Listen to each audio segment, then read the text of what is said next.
night of the high school football season in Minnesota for 2025. And our season opener on CCX features the Andover Huskies and the Wayzata Trojans. John Jacobson and Joe Moline with you tonight on a beautiful late August night at Wayzata. Joe, always fun to be back, right? Beginning of a new school year, kickoff to the football season. Yeah, it's one of those special nights. As a player, you don't realize you only get a couple of them, but you look back on this night, and it's an exciting night because you've worked hard all summer, a lot of sweat. You've made it through 2 days, and now it's time to get on the field, and you get really excited to hit someone else with a different color jersey for once.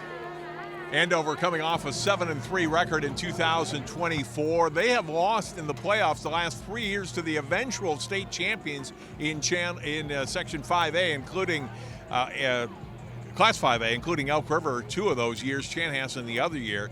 Wayzata 4-5, looking for their first winning season, Joe, since 2021, and they feel like they have the talent this year to get over 500, coming off a 4-5 record, as I mentioned a year ago. Yeah, John, let's start with the Andover. First of all, they're just a great, solid program, good school with a lot of tradition, a lot of history in all kinds of athletics, but football, as you said, had a hard time breaking through. That Elk River team's been something else. A lot of teams have struggled with that squad. They've ran into them. That was a special Chanhassen team that one year that they ran into them as well. So this is an Andover program that's just kind of knocking on the door, and they want to answer the call. Wayzata, it's obviously a very storied program, a lot of history here. And with Wayzata, the one thing you can always expect is there's a lot of athletes. So there's always an opportunity for kids to step up, make a name, and try to get back to those old winning ways at Wayzata High School. Let's look at our key players, starting with Andover. Colin Gravik is a returning, starting running back for them. The leading rusher of the players coming back in the backfield. And they do like to run the football, although definitely can throw it as well. Yeah, Andover is a team that when I've seen them in the past, they like to be really physical up front. They like to pound you. They're going to try to run the ball on first down, shorten the sticks a little bit, and really try to own that line of scrimmage. And they'll do that through the run game. And for Wayzata, Sam Boo leads a trio of 3 really good receivers. He had a good season last year, averaged 25 yards per reception a year ago as a junior. Yep, certainly. And Wayzata wants to run the football as well, but let's face it, they like to widen the field a little bit. They like to use their speed, and they think they have a lot of athletes that if they put the ball in their hands, they can make plays. Joe mentioned the history of this program. At halftime tonight, 20 years ago, the 2005 Wayzata football team won state. They'll be honored at halftime tonight in a ceremony. We'll take a break and we'll kick it off in a moment. Andover Wayzata live on CCX coming up next.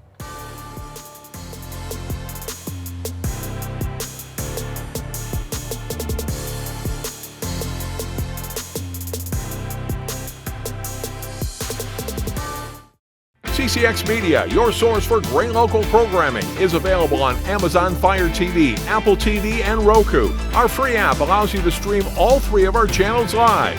You also have access to a large on-demand library, including full sporting events and daily newscasts. To find us, go to the store, search CCX, and download our free app. Then sit back and enjoy all of your favorite local content. The CCX Media app, available on Amazon Fire TV, Apple TV, and Roku.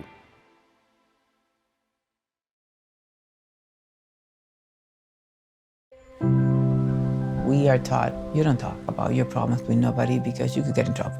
And I've been through a lot. Anxiety, depression, sexual assault. When I decided to get help, my life changed. And the mental health box, that was one of the big tools. Accepting help means that we are allowing somebody to bless our life. It's freeing. We got stronger together. Love your mind. Whether it's our stories, the warmth of our laugh, or our family's secret sauce, we all bring something different to the table. So make some space. The power of connection is waiting right outside your comfort zone. Learn how you can help strengthen your community at belongingbeginswithus.org/teamup.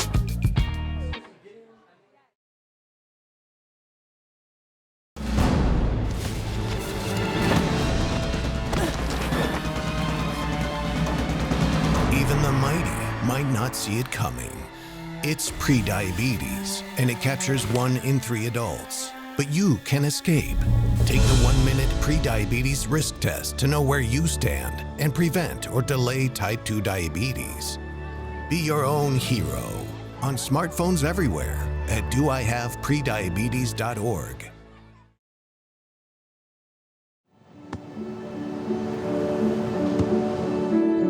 I don't remember how it started. Go to that. Our back and forth. It always came back. Dad! You probably don't remember what you told me, That was perfect. but I heard every word.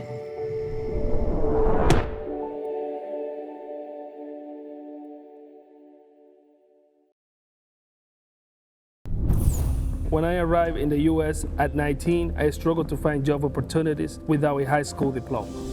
Everything I have, my education, my career, my marriage, I owe to the Adult Literacy Center and my teachers. Your achievement has set an example for so many students. Most importantly, your daughter. Education was the key that unlocked all my opportunities.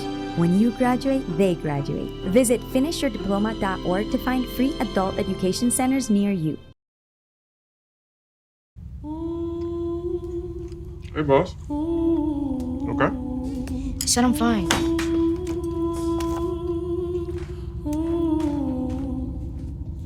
Put me to bed, see you in the morning.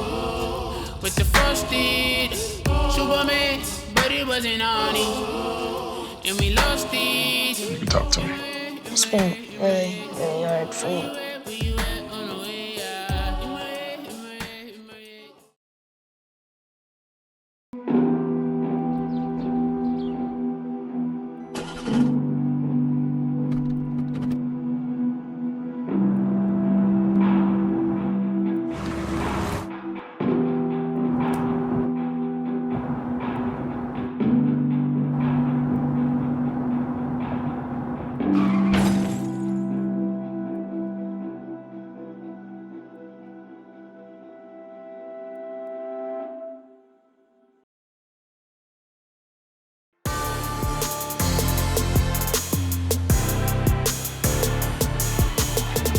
Great night to start the high school football season. CCX Andover on the field getting ready to take on Wayzata. And our season opener for 2025, John Jacobson with Joe Moline at Wayzata High School. The Trojans in their home blue and gold, and Andover in the road whites with the black and gold trim. This is a program that's won at least 7 games the last 4 seasons, Joe.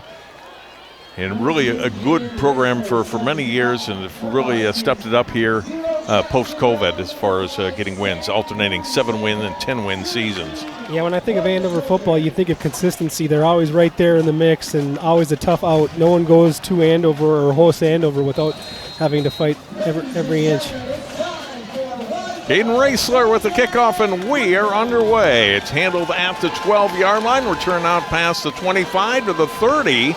And a ball is out at the 20, at the 33, and it looks like the Huskies have it. It's a turnover on the opening play of the season. Ball comes loose, recovered by Andover, and they're in business inside the Wayzata 35 to start the year. Big play for the Huskies to get the season started, forcing a fumble. You're going to see a big hit here. Boo gets a nice hole up the left side, cuts back a little bit, but it's this hit right here from the side. Jars that ball loose. The Huskies pounce on it, and they are in great position here, starting first down and 10 on the Wayzata 32-yard line.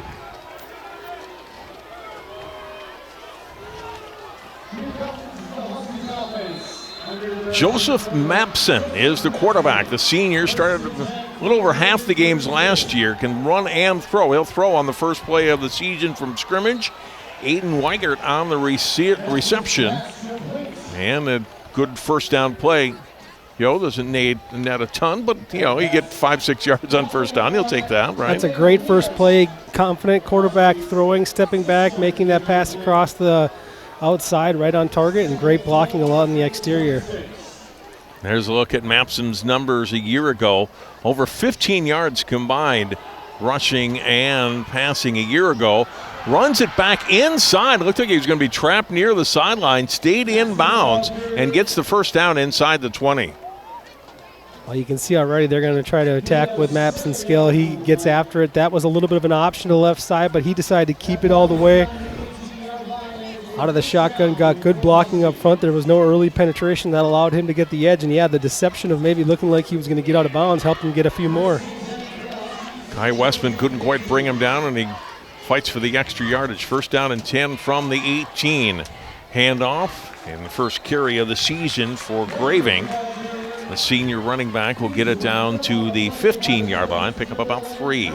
William Eisinger getting in there on the tackle for Wayzata. The Trojans solid up the front there, giving up a couple of yards, but more positive play for Wayzata's defense on that first down. Look at the offense of Andover on your left side. Wayzata defense there on the right. Mapson keeping, trying to get wide. Strung out pretty well there by the Trojans. And they're going to lose a little bit of yardage. And it'll bring up third down and long for the Huskies. Sam Boo will not get credit for the tackle on that play, but he's the one that pushed it to the outside. Did a great job. Also had a good angle there from Matthew Berkland, one of the captains of that Trojans defense. High school football, if you come across the line of scrimmage, you don't have a chance to get back, so that's a great hard count right there. Wayzata's going to get a free 5 yards. The first penalty of the year goes on Wayzata, and so 5 yards for Andover. Much more manageable, Joe. 3rd and 6 now instead of the 3rd and 11 after that loss on the second down run by Mapson. Yeah, not sure about Andover's kicking game. They're definitely in field goal range for most high school kickers, but having maybe a 2-shot attempt now here at this first down. Mapson, throw all the way on this one. Lofting it to the back corner of the end zone and just out of the reach of Weigert and incomplete. And it'll be 4th down. Aiden Weigert, the intended receiver there out and along the outside. That ball was put on him pretty decently. He gave him a chance to make a play, but now on 4th down, it looks like some special teams units coming onto the field. Let's see if Andover's going to try to go for the field goal here and get some points on the board. Caden Raisler, who kicked off, is their place kicker. This will be an attempt of 31 yards. Mapson, the holder, kick is up long enough, and it is right through the middle. And Andover takes advantage of the turnover on the opening kickoff, and they put 3 points on the board here in the first minute and a half of the game. I got to tell you, John, for Wayzata's sake, it's unfortunate to turn the football over and give up some points. It's like a free 3 points given to Andover, but on the positive side, the defense has to be really happy with that result because the first 2 plays, the Huskies picked up a first down. They looked like they had good momentum there, and it was going to be a rough stretch for the Trojans, but they solidified themselves in that second down play, forced Andover back a few yards and got them off schedule and came away with a good stop there. So, you'd rather have them miss that field goal or get that stop, but 3 points on the board is not bad considering the situation they were put in.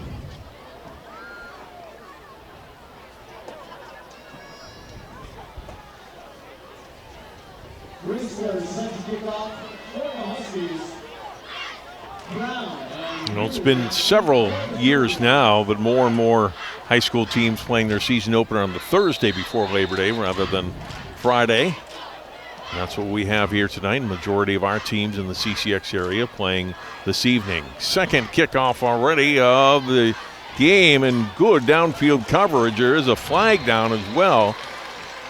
And Wayzata's going to have to start inside the 15. We'll check out the flag. Yeah, I think they're going to get a nice little personal foul here, face masking. So they're going to get an extra 15 yards in this one. The helmet came off.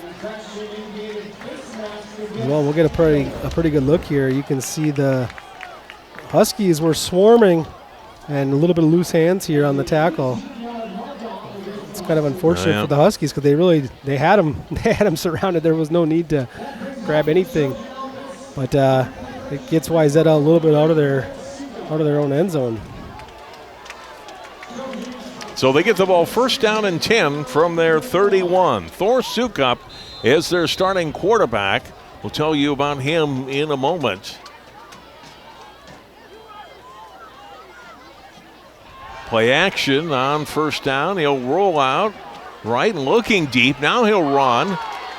And he'll get 6 yards out to the 37. Thor Sukup, as a sophomore last year, was the backup at Maple Grove to Caden Harney. And Harney's back again this year. And the 3-year starter for Maple Grove. Sukup had an outstanding season in lacrosse here over at Wayzata as he came over this school during the school year. And now starting quarterback as a junior for the Trojans. He's got the size and he's looked good in off-season camps and a false start here in Wayzata after the 6-yard run by Sukup on first play from scrimmage. So back them up 5. Briggs up getting a little jumpy there in the left tackle. But yeah, first thing that sticks out to me is Thor Sukup is a big boy. He's a junior and he's got 228 pounds listed, 6'2". That is an incredible sized athlete in his fall of his junior year.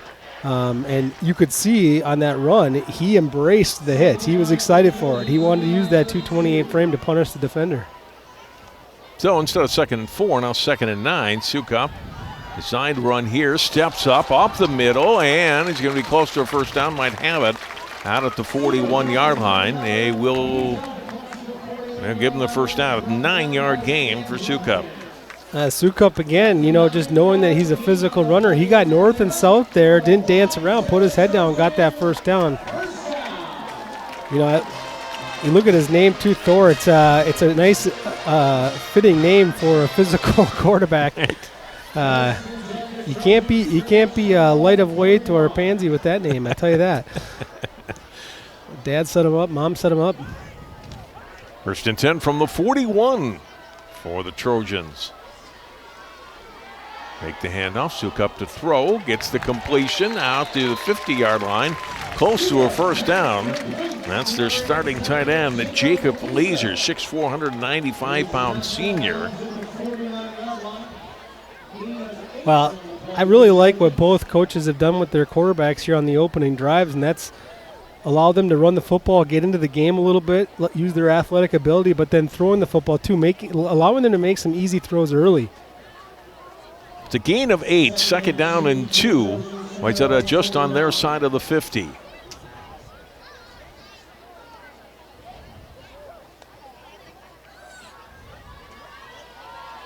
Fake the handoff, Sukup again. He'll get a first down pending the flag that comes in. Out to the 48 for a pickup of 3, but flag in the spot where you often see offensive holding, and it is.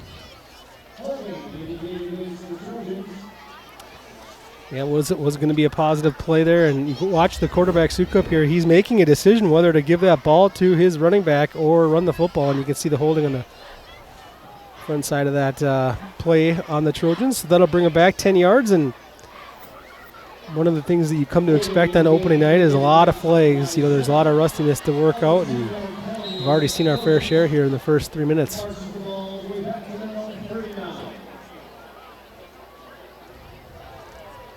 Line of scrimmage now, the Wayzata 39 on 2nd down and 12 to go. That's Boo in motion. They fake the handoff. Sukup going to go down. Be a loss of a couple of yards. Sukup calls his own number here. Did have Boo coming in motion. Not sure if that was an option in the play and he had to make the decision or that was a design play, but the Huskies did a great job. They had a late shift right there before the ball was snapped too, and that can be, that's a good move on the defense. Be active, as an offensive lineman, you're down, your hand is planted in the turf, you think you know what you're doing, and then all of a sudden they make a late shift. That can sometimes change up assignments, and Wayzata did not appear to handle that inside from interior defense from Andover very well. Sam Broughton, nice form tackle there, getting the tackle for loss. 3rd down and long here for Wayzata. Now 14 to go from their 37. Play action. Sukup, he's going to be wrapped up. No, they're going to blow the whistle before he was fully down. And 2 tackles for loss, back to back. Andover holds. Gage Roeder on the sack there.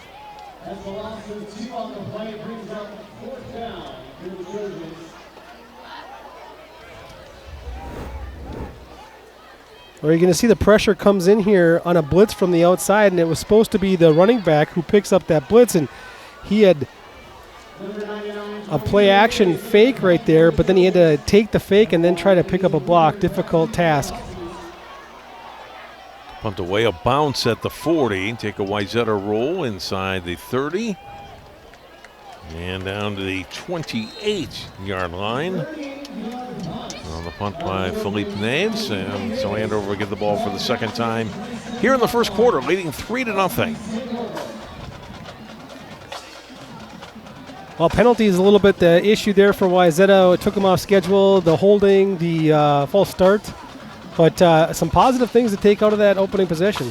Tom DeVello's 6th year as head coach at Andover. He's also spent time as the head coach at Blaine. He's at Coon Rapids as activities director in between, but a really good football coach. And we talked about the success they've had in recent seasons.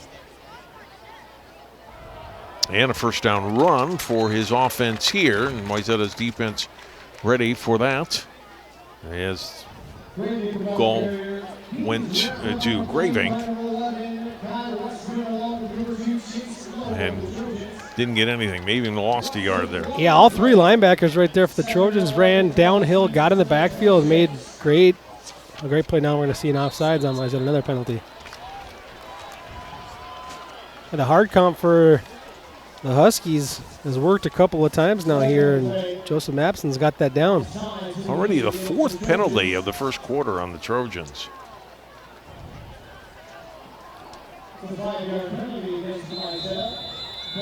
So second down and 6 to go from the 31. 3 receivers to the right. Hobson throws short and incomplete. Intended receiver was Michael Fields. It'll be 3rd down and 6. That's a throw Mapson would like to have back. He had an open receiver. He had 3 receivers out to the right-hand side. 2 of them went north and tried to throw it one underneath a little bit and couldn't make that pass. Mapson to throw again. Floating it out. A lot of traffic there and incomplete. Graving the intended receiver, but there was a lot of blue around there. Hunter Bear, senior defensive lineman, in on the coverage. Well, you'll see, the Huskies on the screenplay let the defensive line get in, and Bear sensed that. Bear read it right off the bat. He's like, "You're opening up the gate and pushing me through. I'm gonna sit out here and look for that screen." And he had good eyes, brought him to the football.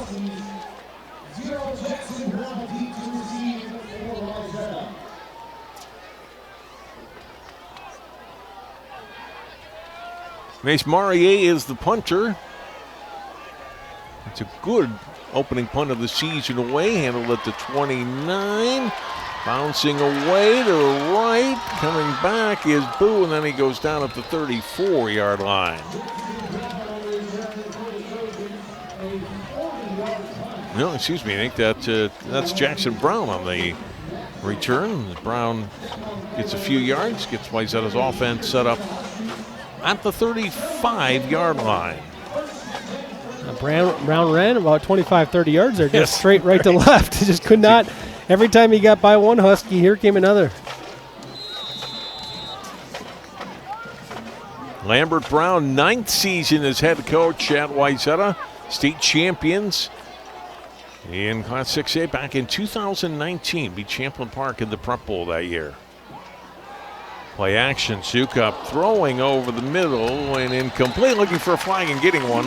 Trojans, and we're going to have a pass interference call whistled here against Tristan Chenoweth of the Huskies. Yeah, Boo got inside there on Chenoweth, and Chenoweth just had his hands on Boo's backside the whole entire play here. So you'll just see it's just a little too handsy there, and not a tough call for the official. Sometimes you will see that get let go just early in the game, but flags are out here tonight, and Wayzata's going to capitalize on that one. Brings it out to midfield now. Andover with 2 penalties, both for 15 yards.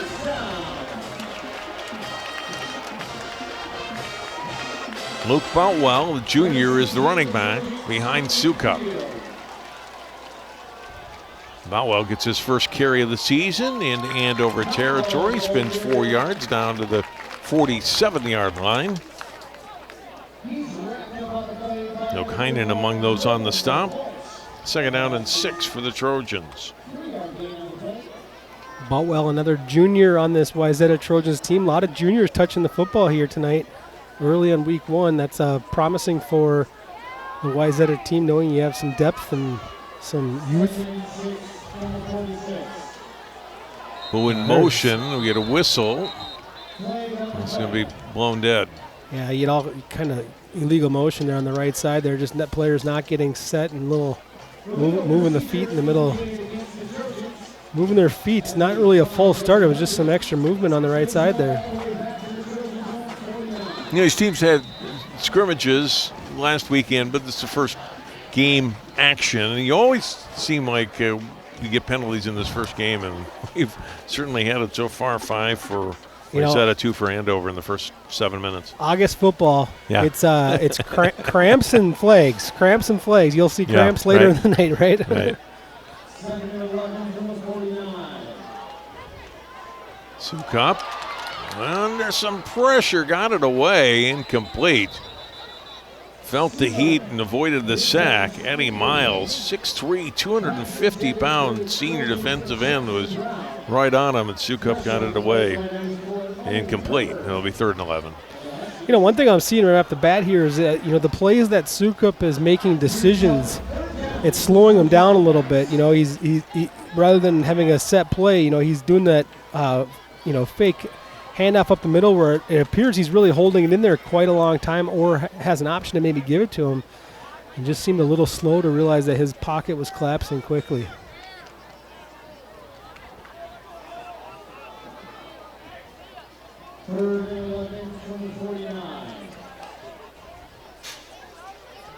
On 3rd down, Sukup has time, steps up, fires deep downfield toward the end zone, and incomplete.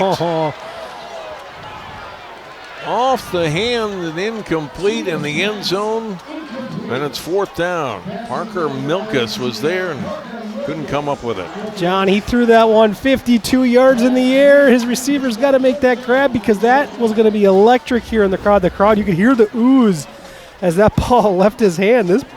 This was a throw. He didn't even get his feet set.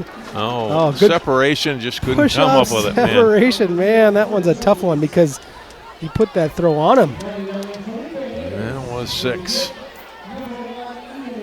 Instead, a punt for Wayzata. That's where you just kind of got to make the. Oh, it's a high snap. Navis getting back on it, and down he goes back at the 28. Joe, doesn't count as a turnover, but it has the effective one, right? Yeah, that's a big game. That's a killer. Yeah, Wayzata's just their worst enemy so far. I mean, just between the penalties and the field position they've given Andover here, 2nd time at it. Golden opportunity here for the Huskies to add to their lead, getting that football for the 2nd time deep in Wayzata territory. A loss of 21 on that play. Andover 1st and 10 inside the 30. Chance to add to their lead here late in the first quarter. Thompson. It's a nice little hole inside the 25 out of the 23-yard line. Pick up a 5. You know, I don't know how this game's going to shape up, but I already know we're in for a good show. Both these quarterbacks are so athletic and different in the ways they are athletic, but that was a great run there by Mapson.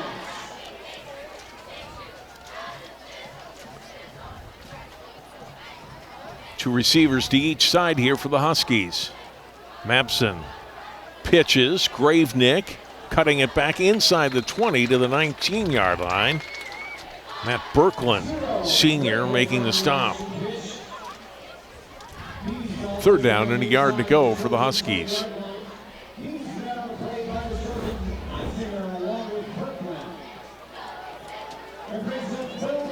Good job done by the cornerback there, not allowing that to be a 1st down, bringing up a 3rd down and 1. Chase Lowe also in on the stop there. Mapson keeping himself.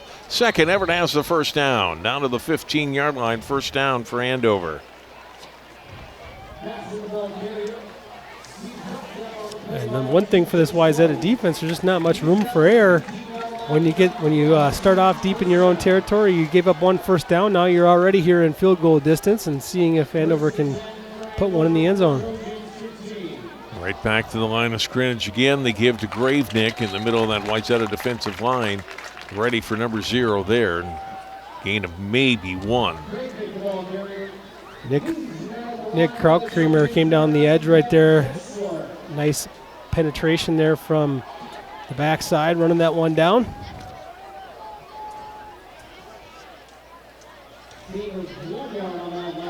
Second down and 9.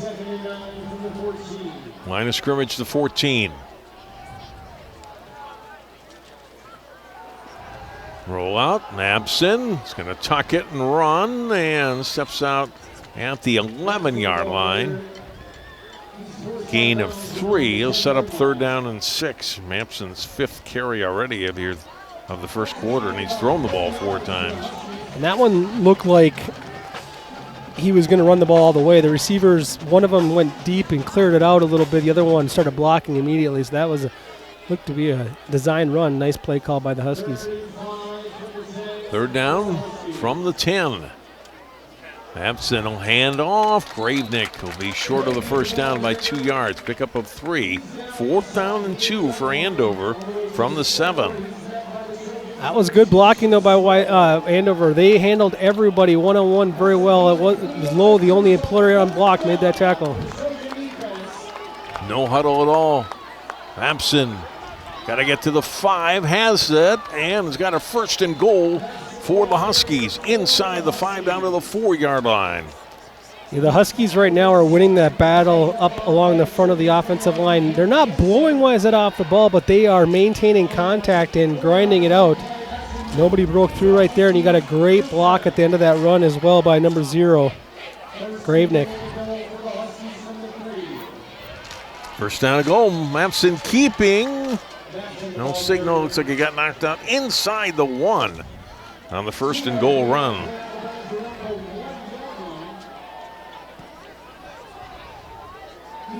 And again, right back up to the line of scrimmage. Mabson will run it in for a touchdown.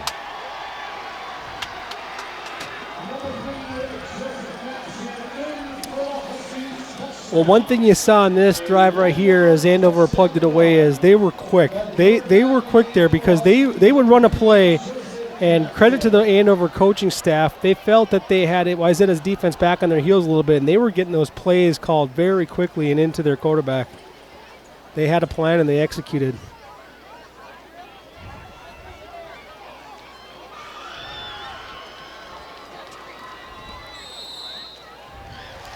Extra point attempt up and through. And it's 10-0.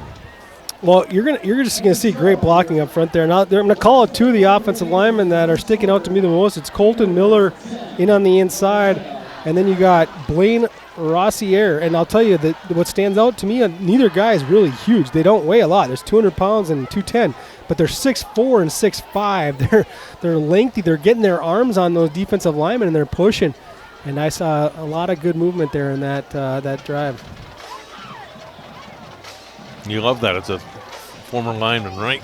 Get well, I mean, it's just for your guys. You just can't have a good football team if you don't have good blocking. Absolutely, right. Mabson, quite a drive for him.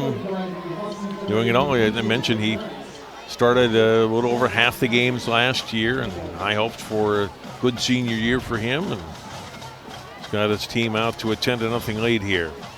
In fact, you talk about that line of scrimmage. I mean, I usually, when you watch any college, any high school NFL game, you watch the first few minutes of a football game, see which line's pushing the other. Don't really watch the ball for a little while. Just watch the lines. It'll tell you how that game's going to go. Raisler to kick. Who will field it at the 10. Up to the 20. He's got a lane to midfield, the 40, and tripped up at the 35-yard line. Caden Raisler is also a defensive back, so he's not just a kicker. Makes the touchdown-saving tackle. But a great return by Sam Boo. of 59 yards. That's the kind of shot in the arm that Wayzata needed. They've had a rough night of just bad breaks and shooting themselves in the foot, but they get a great hole open up here. And Boo, who fumbled on the opening kickoff of the season, man, if he could have taken that to the house and had that redemption in the same quarter that the fumble happened, that would have been something. But he got tackled by a kicker, and I'm glad you pointed out it wasn't just a normal kicker. Otherwise, his boys would be giving him a hard time. He's got to be saying, "Hey, that's the starting safety back there." You know, it's not a kicker.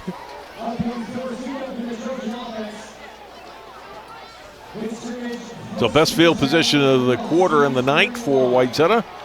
First down and 10 to start this series from the 31 of Andover. In the run, and that doesn't go anywhere. It's going to be a loss back to the 35-yard line.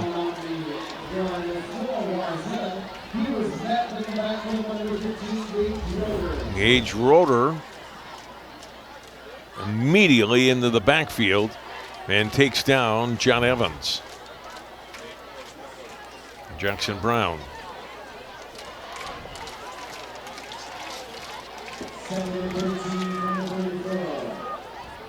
So a loss of 3.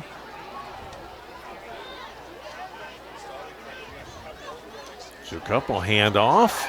Good lane down the right side, and it's a first down inside the 10, down to the 8-yard line. Xander Harrell, senior running back, his first carry of the season. And a gain of close to 30.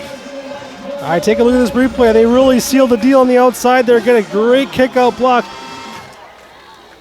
Baron Prosser, big key block there for Wayzata, number 71, the junior on the offensive line, 6'2", 265, had a key block right there. That hole was monstrous.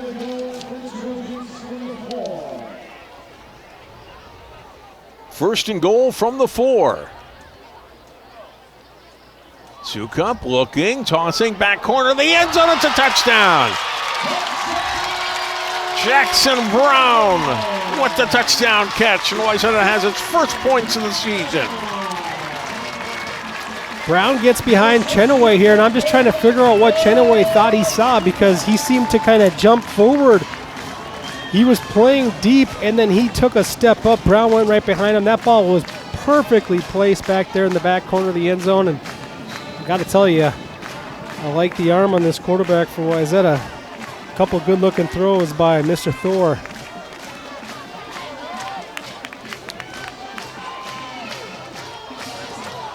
Oh, no. Botched extra point there. It looked like the snap was decent, and just looked like the Trojans had a hard time handling that one. We'll take a look at the replay of the touchdown first. Look at this throw, just a little 2 to 3 step drop, and again, that defensive back for Andover just misread that, and Jackson Brown loving it. 10-6. Got that 1 foot in. Don't need to get 2 feet in high school football, because I don't think he did get 2 feet in. But that was all he needed right there. Jackson Brown, big play right there for one of the two-way players and one of the athletes on this Trojans team. I think I watched that CCX special on the Trojans, and he was one of the people that got interviewed. And he said, "Just get us the ball." He wants the speedsters to show off their speed and their athletic ability, and you saw it a little bit there. Quick strike from the Trojans. They took away that touchdown lead for the touchdown that the Huskies put up on the board awfully quick. Brown is a sophomore, caught 12 passes, 2 for touchdowns.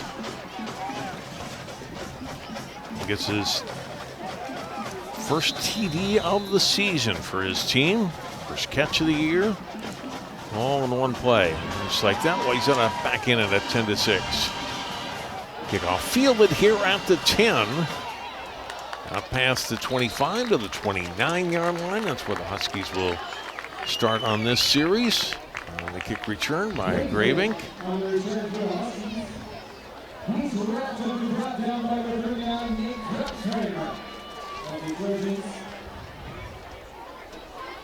.34 seconds left, opening quarter.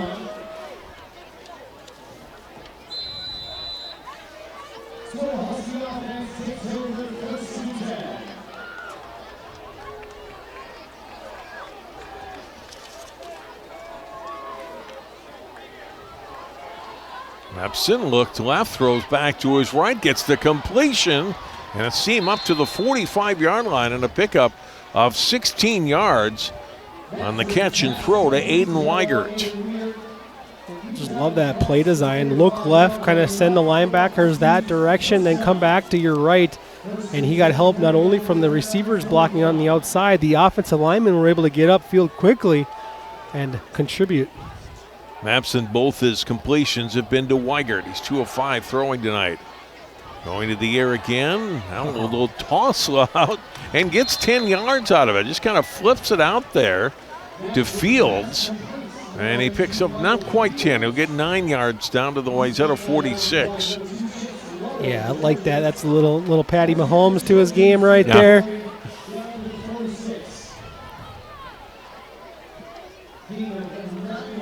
This will be the last play of the quarter. With a second left on the clock. Mapson will hand off. Reavink, looks like he got the first down. We'll see how they mark it. They will give him a first down, and that'll be the end of the first quarter. A lot going on in that first 12 minutes of play. Andover taking advantage of some Wayzata mistakes. Trojans answer on their last drive to get on the board. End of one, our season opener on CCX. Andover 10, Wayzata 6.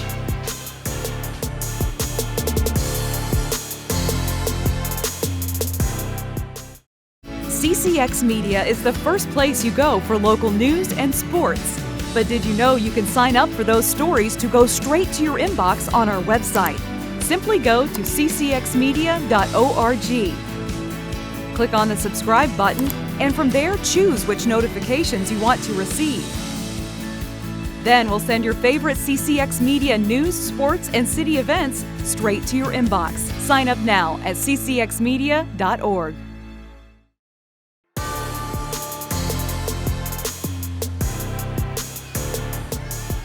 With Joe Moline, I'm John Jacobson. Thank you so much for being with us on this Thursday night before Labor Day and opening night of the high school football season in Minnesota. Andover 10, Wayzata 6. As we start the second quarter, Huskies picked up a first down on that final play of the first quarter. So a fresh set of downs from them. Mapson in some trouble trying to get back to the line of scrimmage. Might have done that, but pretty well pursued all the way around by Wayzata. Sambu helping to push him out of bounds. You called it. Great pursuit right there by the Wayzata Trojans defense. That's one of those, non-contract drills that you work on as a defense all the time. You're running down a guy, taking out angles, and they did a great job defensively. Loss of 1. Mapson throwing downfield, underthrew a little bit, almost intercepted.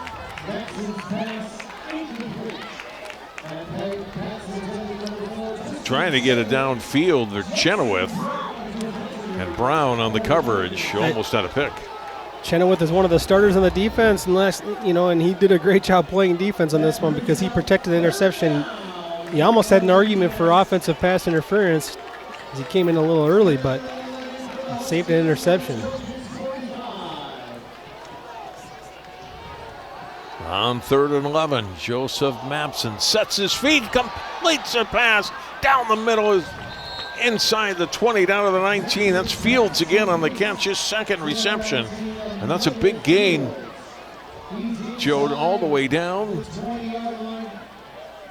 to the 16-yard line. Yeah, the best part about this throw, too, is Mapson, that was not his first target. It might have been his second or third. Looks like he slips here on the first down run, picks up a yard. Yeah, he got so scared of William Eisinger there, staring him down. He just heels just kind of slipped out from underneath him on that cutback. Mapson and the Huskies have been playing at such a big pace right now, and he touches the ball so many times. I got to think he's going to be getting a little bit winded here, and I wonder if you're just going to hand it off up the middle a couple of times to give him a little bit of a break. There it goes. Giving to Graving. It looked like he was going to be stopped, and he rips off a good chunk of yardage, probably 8+ yards, almost a first down. Be third and very short, but that looked like it was going to go for nothing. Yeah, Wayzata had enough penetration in the backfield. Nice second effort there by the running back for Andover, Gravenich, to find some running room. Inside the 10 now is Andover on 3rd down and less than a yard. Abson will step up, run, 1st down. Well, he had a 1st down, step back, but I think he still has it. I got to tell you, this Gravenich is a good running back, but he is an incredible blocker, and he's a dangerous weapon to have on your offense because he runs out there on those quarterback keepers. And he's had a number of really good blocks along the outside as Wayzata has an injured player. Connor Baer down on the field. Connor Baer's had some good plays here in this first half, so this is an unfortunate injury for Wayzata.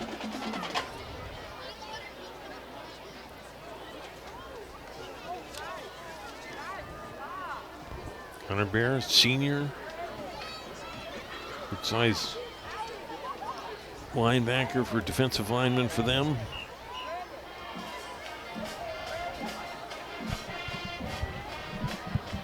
First injury timeout tonight. Mapson did pick up the 1st down on that run. It'll be 1st down and goal from inside the 8. They're going to bounce off the field. Walk this off, and hopefully we'll see number 9 again tonight. Seems to be okay right now. It's just at the... Well, I'll tell you what. Good news is that there was no obvious, high ankle sprain or knee injury there.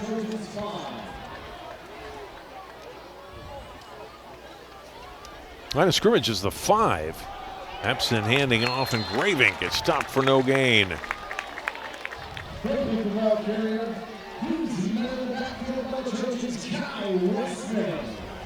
All right, Westman coming in on the stop along with Nick Krautkramer. You're going to have Mapson rolling right here now, most likely.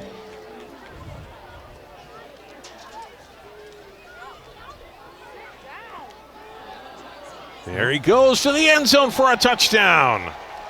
Nope, that's my mistake. He ran right off number 50 there for the offensive line for the Huskies. They like to use him. They moved him around a couple times in this game so far and had him out leading the charge. That's that Colton Miller, who's impressive, 6'5", 200 pounds. Just seals the outside so well right there, and Mapson just runs right off his left cheek. 16-6, Andover.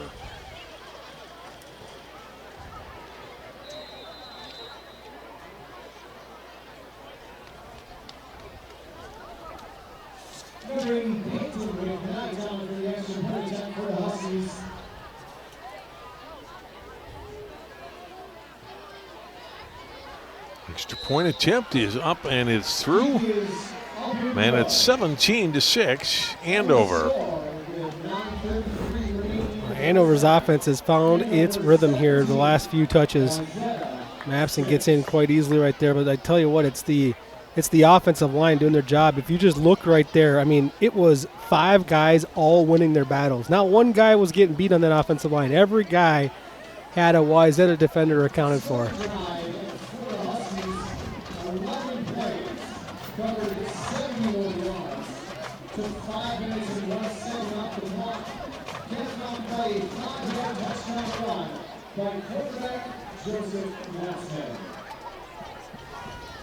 Joseph Mapson taking a look at him right there. Second touchdown of the game, and just impressive first half here.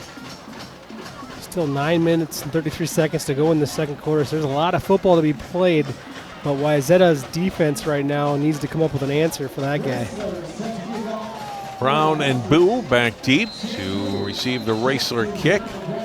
So Andover just going to keep it low, and it's going to be fielded at the 29, and Andover will take that, covered by Luke Boutwell. But, Wayzata comes back to get the long kickoff return, then the touchdown pass. Got some momentum. It's 10-6, and Andover answers right back with a good drive and another Mapson touchdown run capping it. Yeah, I think the Andover offense right now, again, is just dialed in. They are playing quick. There's a rhythm to their game, and they're just not making mistakes that are sending them backwards. They're just getting after it. Trojans from their 29-yard line. That one, the carry, and he gets back to the line of scrimmage, and that's it. No gain.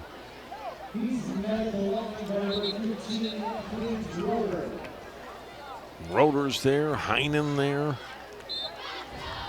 Braden Peterson.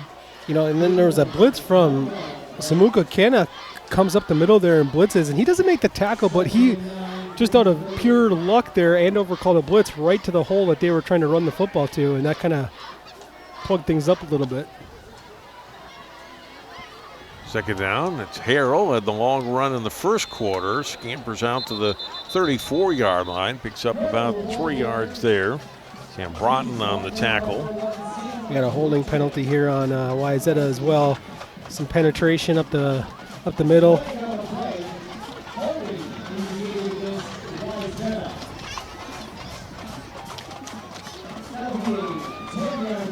Instead of 3rd and 6, Joe, we're going to have 2nd and 19. Yeah, that's just been the story for the Trojans offense a little bit. They've had some positivity there, but that is the easiest holding you will ever call along the outside there.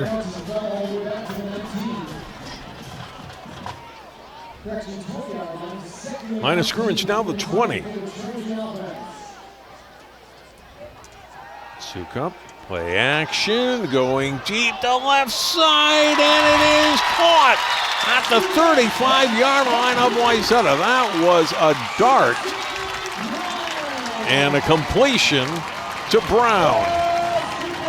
Yeah, a couple of these long balls, he's just dropping it in the bucket. 45-yard completion. I'll tell you what, if you're a wide receiver on this Wayzata team and you can get open, I think your quarterback's going to find you. He drops this one in a bucket. Look at this one. It's right on the numbers. Come on. The coverage isn't bad there, Joe. No. A big play for the passing game, gets him down to into Andover territory, and then first down run here of 5 yards. I'll tell you what, that is an incredible weapon. If you can throw the long ball well in high school, you're going to back up those safeties, and they're going to have to double team some of these wide receivers just because they do have the speed at that wide receiver position too.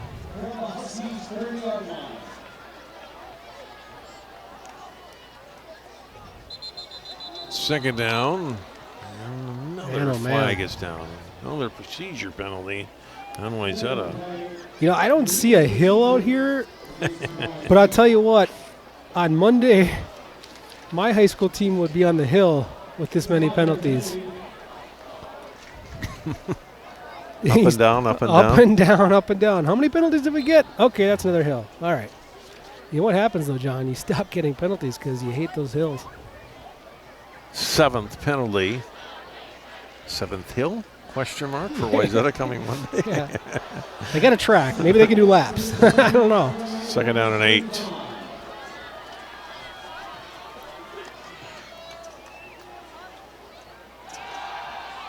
Sukup rolls out. Now he's going to step up and run. He'll get a first down inside the 25. Still on his feet and gets it all the way down to near the 20-yard line. Oh, I love this little move. I just really like his game, but I love the little shoulder fake he gave that defensive lineman just to make him bite a little bit. You'll see it right here. Just as he's rolling to his left, just watch this little shoulder turn right here. Just enough to kind of make people slow down just a bit and get that angle. His best rush of the night, 13 yards. First down and 10 from the 22. Otwell on the carry, inside the 20, breaking a tackle, 15-yard line. And he'll be close to another Wayzata first down. Just outside the 12, will make him short, gain of 9+. And got the Huskies back on their heels a little bit. Let's see if they keep the pace up just like Andover has done to their defense. At the same time, you really got to make sure you plug it in here for a touchdown. It's such a great opportunity get your defense off the field, put some points back on the board, and try to find an answer for that Huskies offense. 2nd down and 1. Nearing the midway point of the second quarter. Well, again, hit in the backfield, breaks a tackle, getting down to the 11-yard line. He's got a first down.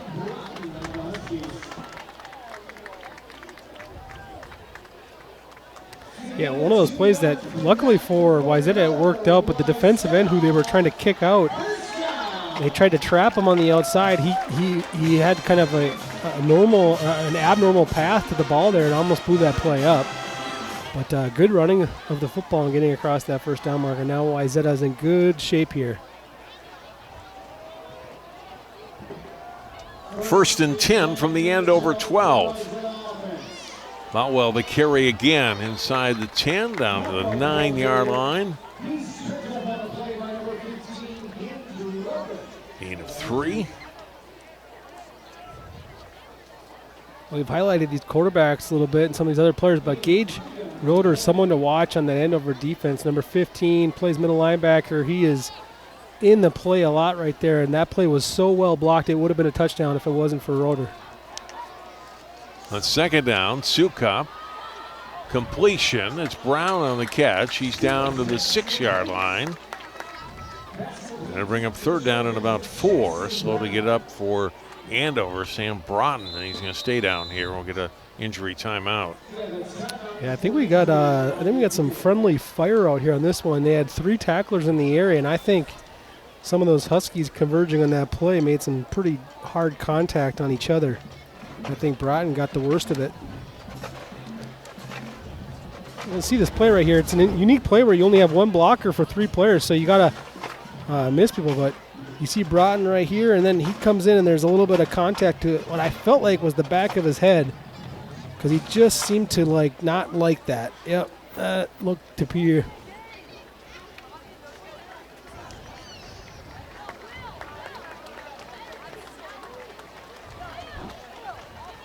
Broughton will come out here, at least for a play, probably longer. It'll be a 3rd down play coming for Wayzata. Ball in the 6. They need to get to the 2 for a first down. Under 5 minutes to go in the first half. If you're Wayzata here, you're obviously in field goal range, but it makes me nervous, John, because the way that they've handled the football in certain situations, so it's not a given 3 points, and you're having a hard time stopping this Andover offense. So I almost wonder here if you're going to try to chunk away at this thing and treat this like a 2 plays to get your first down, and then maybe have a couple plays to plug it in. From the 6-yard line.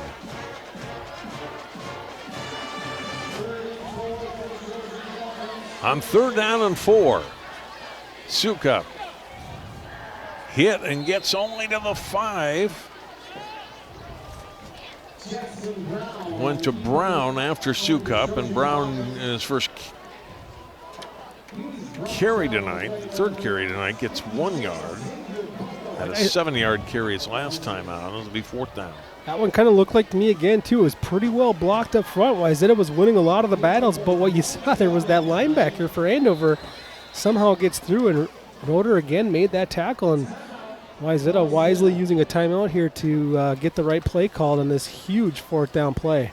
Boy, I will tell you what, as much as I agree with going for it here, I thought I was going to get more on that 3rd down play, and now I'm kind of questioning whether just take the points here, but let's see what's going to happen.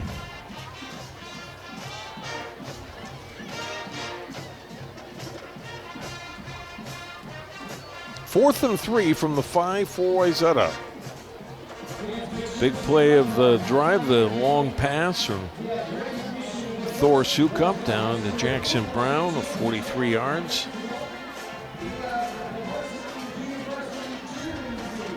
And now Andover trying to turn away Wayzata on the doorstep.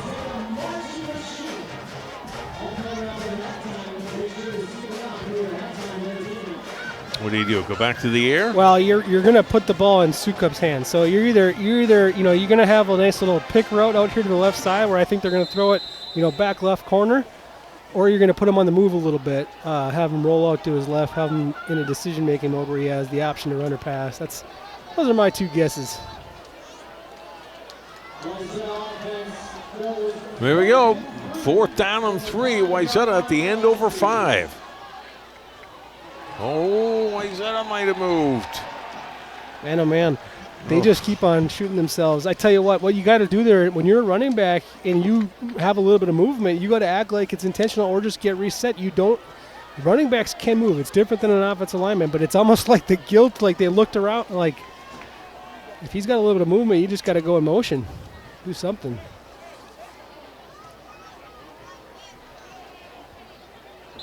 Wes Moeller, the sophomore, is the kicker, so he'll come on here at 4th and 8. And attempt a 27-yard field goal. And it's blocked. It's blocked by the Huskies. And they cover it at the 29-yard line.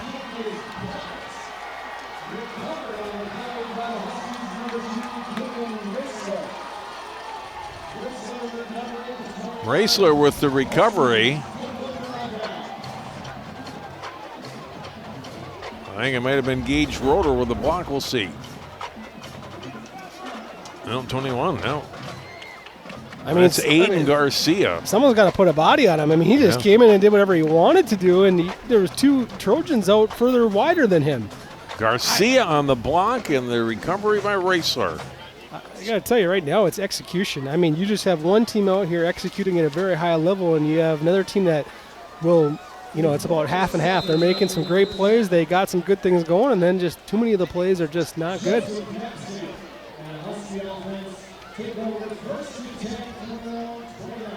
So Andover makes the stop on Wayzata, and instead of starting this drive perhaps inside their 10, they're out near their 30. First down throw. Losing yards, maybe getting a yard. Good coverage by Wayzata on the quick toss by Mapson to Weigert, who got to the 30, and that's it.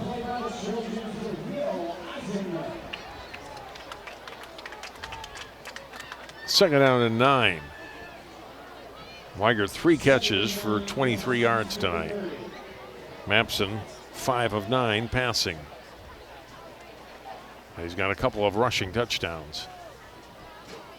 It's to the sideline for the play. On second down and 9, Andover at their 30.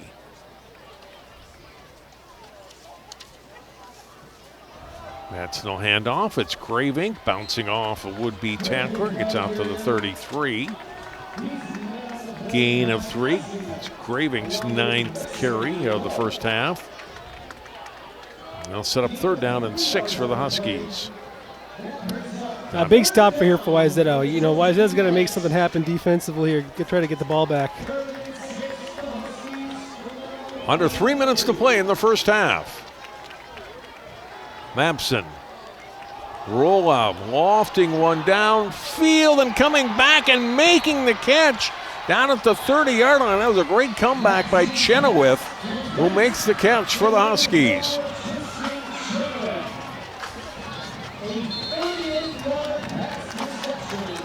Gain of 38, biggest pass play tonight.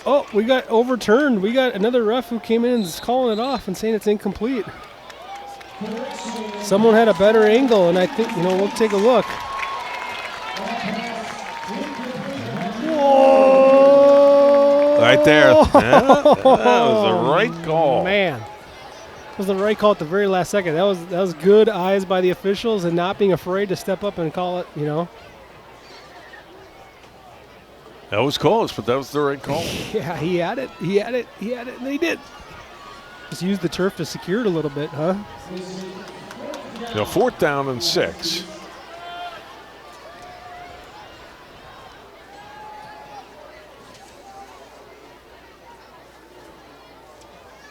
Mapson is also the punter, so you can read anything into that he's still on the field here. I'm certain that the field position they're at, he's going to kick it away here.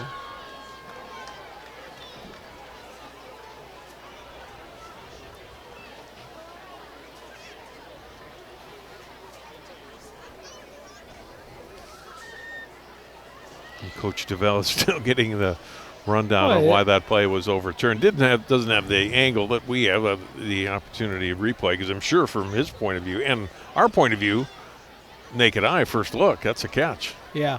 You know, I am surprised they're letting them talk about it as long as they are. They don't usually do that in football.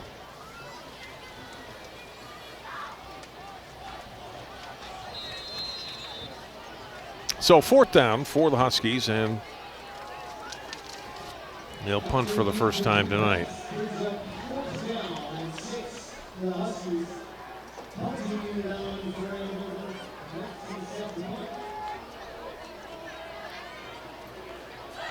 Mapton standing back inside his 20.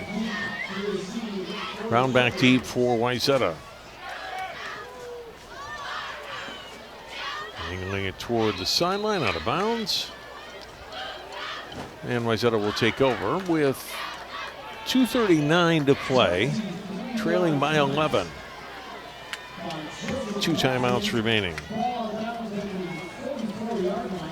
Well, to me, this is a critical drive right here for Wayzata, because you are kicking the ball off to start the second half, and you could really erase a lot of bad memories with a nice drive here and go into the half only down, 3 or 4, depending on what you do in the extra point.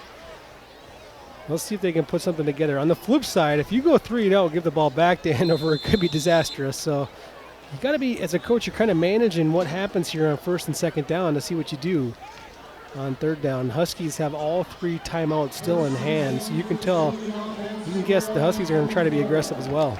Just a 23-yard punt there, so Wayzata with great field position here, starting at their 44. Sukup, keep it, gets it out past midfield, stays inbounds. Clock continues to run, but a good first down run of 6+ yards for the junior. It's a good first down play call, good execution. Get your quarterback to the outside, 6 yards. It gives you just a whole allotment of plays you can run here on 2nd down and stay on schedule.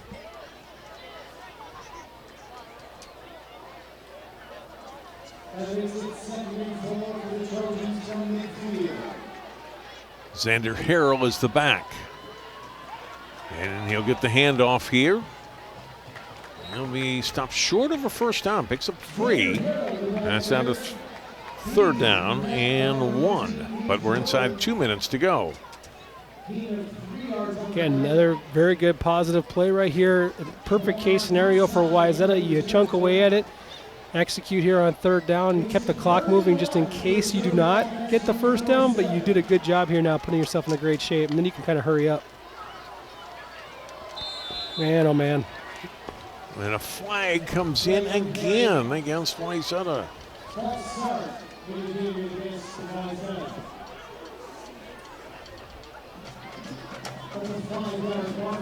The 9th penalty of the half for the Trojans. I just wonder if they I almost think that they have to be doing something different from a cadence perspective than they're used to, or something.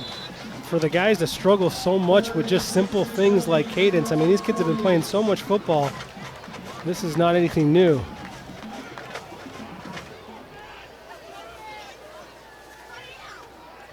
And the clock continues to run. Wayzata's trying to get their personnel in the right spot here on 3rd and 6. Sukup rolling out. He got hit and the ball flies out of bounds and it's incomplete. Yeah, Wayzata didn't look prepared there either. One of the receivers barely got set. They could have been whistling or flag for another one here on the outside, but yeah. This was a dangerous hit too. I don't want my quarterback taking hits like that. Yeah, the hit causing that ball to fly out. And on 4th down, Wayzata will have to punt this away. Sukup hobbling a little bit coming off the field too. That's not a good area to get hit. No. That's hyperextended. That's the quad area, Charlie horse. But I'll tell you what, you were sitting there 3rd down and 1, ball in Andover territory. I mean, that's just, that could have got blocked too. Line drive punt away. Needs a good, very good Wayzata roll down to the 8-yard line. So Andover will get it back, but they got under a minute to go, and I can't imagine he'll do anything too risky here with field position and the time left on the clock. every play matters, though, because that punt right there just changed everything, too. I mean, if you're Andover and you get a decent return there and you get the ball in decent shape, you're going to try to be aggressive. Right now, you get the ball where you just got it. Now you're almost in protection mode. You're going to take a couple balls up the middle, I think, here and coast to halftime with a nice 17-6 lead, knowing that you get the ball to start half number 2.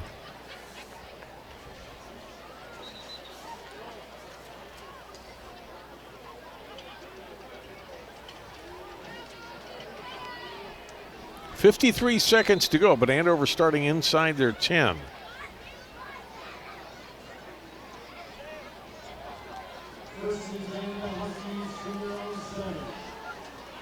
Mapson will hand off. Gravink.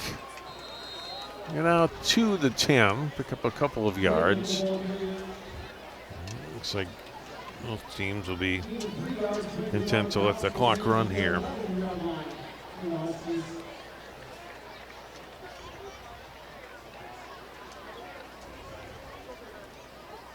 Wayzata doesn't want to tempt the gods and take a timeout, and now Andover doesn't have to snap it. It doesn't look like they will. I'll tell you what, John, entertaining first half. Yes. I mean, it was good action, and it makes you excited for what the second half is to bring. I mean, if Wayzata cleans up just half of the things that went wrong in this first half, this is a really tight ball game. That is the end of the first half. Andover forces a turnover on the first play of the season. They turn it into 3 points. And they have led all the way. 17-6, the Huskies lead the Trojans at the half. Joe Moline and I will be back. Halftime highlights and more. Special presentation to 2005 Trojans will be honored here in just a moment. More football on CCX after this.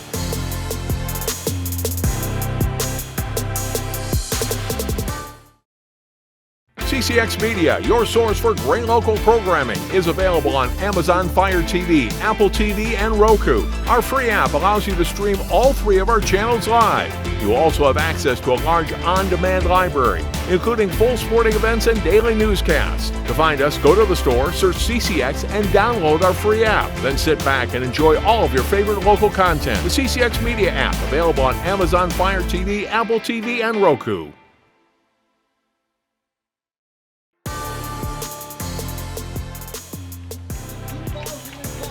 17-6, Andover leads Wayzata. First game of the season for these teams. As we look at the guys coming out and their families from the 2005 Wayzata Trojans 20 years ago on this field. Joe making history, the first state title team for the Trojans. They'd been knocking on the door a couple of previous seasons, but got through that year and won the state championship, and some of their players have been able to come back tonight and be part of this. I know their head coach, Brad Anderson, is now a head coach at Benilde St. Margaret's. Their defensive coordinator, Matt Lombardi, is now in the same role at Minnetonka, obviously not able to be here tonight, and obviously other players with commitments and living out of town, but for these gentlemen who have come back tonight, it brings back memories, I'm sure, just to be out here on not a Friday night, but a Thursday night in front of the home crowd. Absolutely. I mean, I remember that team because that was my second year of broadcasting post-college football, and was watching some of those teams and what Coach Anderson and Coach Lombardi were doing, and they really changed the game. They put a lot of speed up on the defensive line, and they really changed the way the game was played, where they didn't worry about bulk up front so much. They worried about speed up front, and then they always had, it doesn't help, they always had like an all-state safety and all-state linebacker on top of that. But there's a couple of big names that went to the program those years Tommy as well. Becker was part of that program. Joey Miller was their outstanding running back, also played some defense. Jimmy Sharp on defense, just a few of the names that nice for them to be honored here tonight. 2005 state champion, Wayzata Trojans. Wayzata Showstoppers. Our cheerleaders will take the field first, then the Showstoppers. So all sorts of entertainment here at halftime. We will take a break. We'll come back. 17-6, Andover leads Wayzata on a beautiful Thursday night, and more on CCX after this. CCX Media is the first place you go for local news and sports. But did you know you can sign up for those stories to go straight to your inbox on our website? Simply go to ccxmedia.org. Click on the subscribe button, and from there choose which notifications you want to receive. Then we'll send your favorite CCX Media news, sports, and city events straight to your inbox. Sign up now at ccxmedia.org.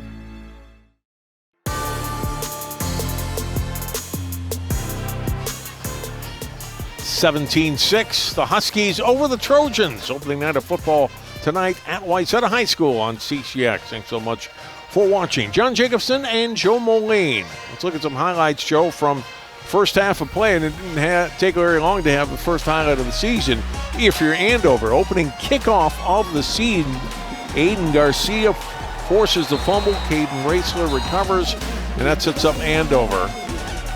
Raitzler with the field goal rather, to cap that drive to make it 3-0. And then Wayzata, next drive, the punt attempt by Davis sails over his head. Trojans give it up to Andover inside the 30. It's capped off by a short run by Joseph Mapson to make it 10-0. Now Wayzata able to answer. Great kick return here by Sam Boo, Joe, and he sets up Wayzata deep into into Andover territory. Yeah, they needed some momentum at that point in the game too. 59-yard return, then the touchdown pass. Great throw for Sukup to Jackson Brown, 4 yards.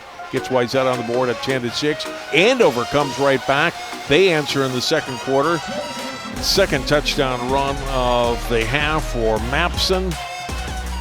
Sukup with a great throw here, and the completion to Brown sets up Wayzata inside the 35, but they weren't able to capitalize on that, Joe. Get their kick blocked. The field goal attempt gets blocked. Raitzler with the recovery, and each team getting the ball one more time after that, but no more points. Stats actually pretty even. Wayzata actually outgaining Andover 126-112, but you look at the penalties. Huge on the Wayzata side. Mistakes that have killed Wayzata. I mentioned the one turnover. The punt on fourth down doesn't go as a turnover. It goes as a loss of 21 yards on fourth down, but it sets up Andover. Field goal too. Yes, I mean, and the block field goal. Yes, Right, I mean, right, you just right. have. You look at the first few lines of that stat chart, and it tells you, like, this is a great even ball game, and it's just the errors that have been made by Wayzata, and you feel bad talking about it, so putting so much emphasis on it, but it's the difference in the ball game. So, but the good thing is it's only one half, and you certainly can turn that around. Andover will get the ball, though, to start the second half. 17-6, Huskies lead the Trojans. More football on CCX from Wayzata after this.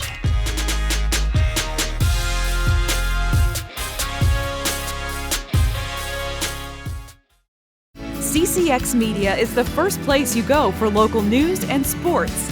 But did you know you can sign up for those stories to go straight to your inbox on our website? Simply go to ccxmedia.org. Click on the subscribe button, and from there choose which notifications you want to receive. Then we'll send your favorite CCX Media news, sports, and city events straight to your inbox. Sign up now at ccxmedia.org.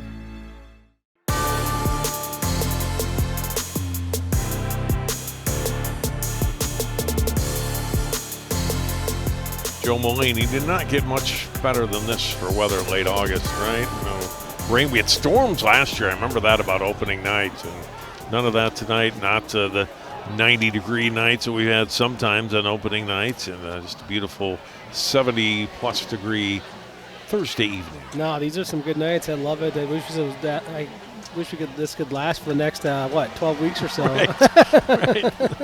Take us right up till Thanksgiving, and then it can drop off. Maybe. Yeah.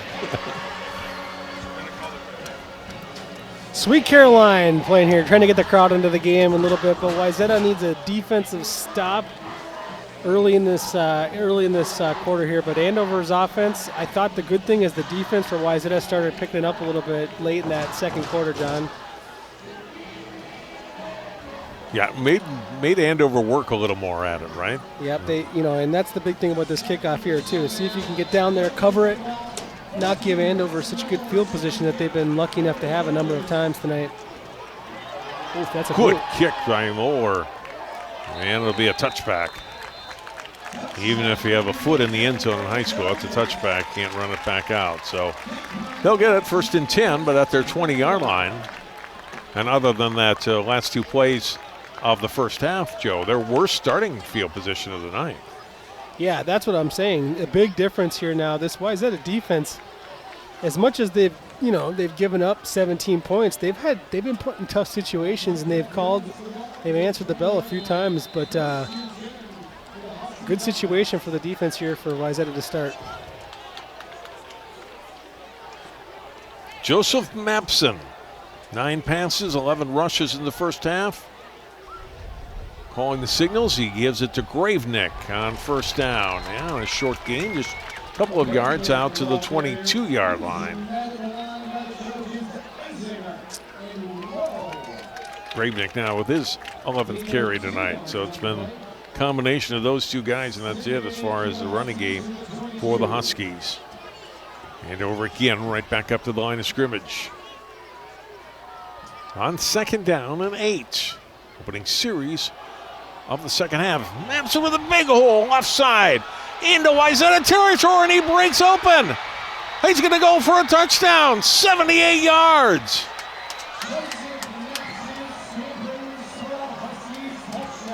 My goodness, was that well blocked, well run by Andover. And Joseph Mapson certainly has some weapons, and speed is one of them. Holy man, did he run away from that Wayzata defense. You kept on wondering if someone was going to get an angle on him from the secondary, but he was too quick to even give them the opportunity.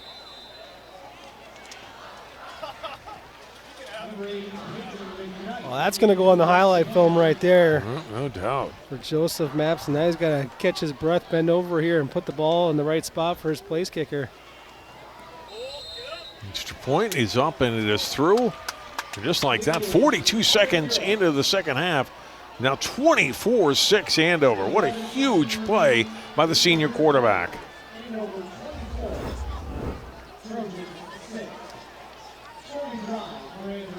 Well, I tried to highlight earlier in the game how good of a blocker the running back Graveneck was, and he didn't even have to put a hand on a guy. I mean, this was so well blocked up front.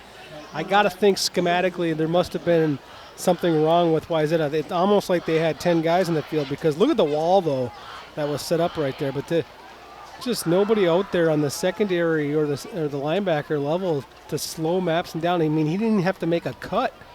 And you're the quarterback. You go back and you give high fives to all those offensive linemen, right? Especially that left side that's kind of collapsed that and made a easy run as easy as a 78-yard run can be. His 3rd rushing touchdown tonight, and all of a sudden 24-6.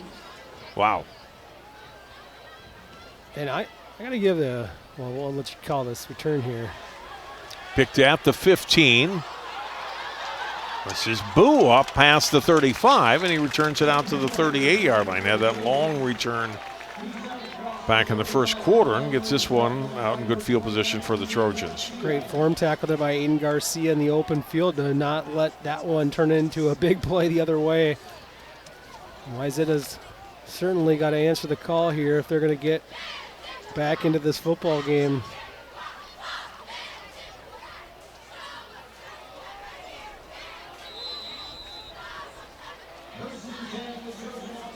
First and 10, Wayzata's first drive of the second half starts at their 38.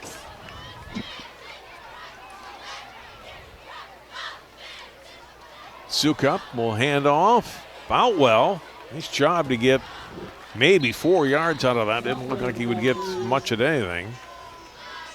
And it does get positive yardage out past the 40. They mark him out at the 42. 6 carries for him for 23 yards tonight. And Wayzata's offense looks like you can watch them. They're going to huddle up here. I think they're going to try to change their game, not try to be Andover, and maybe just try to get some organization out of the huddle. Might chill them out a little bit, alleviate some of those false starts. So I kind of like the fact that they're trying something different here to start the second half.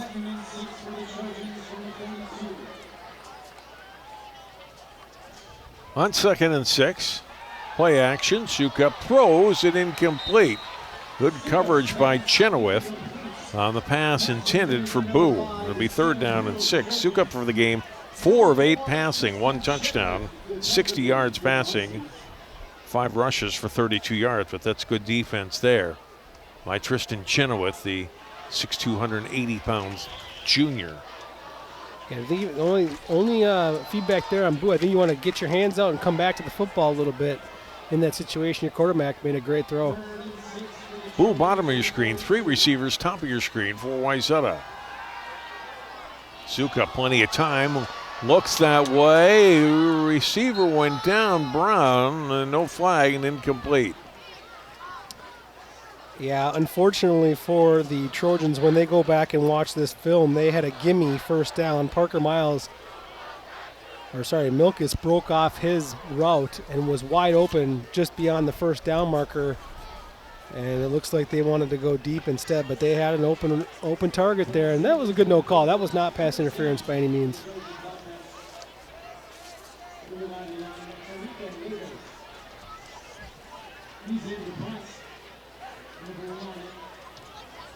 Navis gets the punt away. A bounce at the Andover 30. And continuing to roll inside the 20. And all the way down to the 13.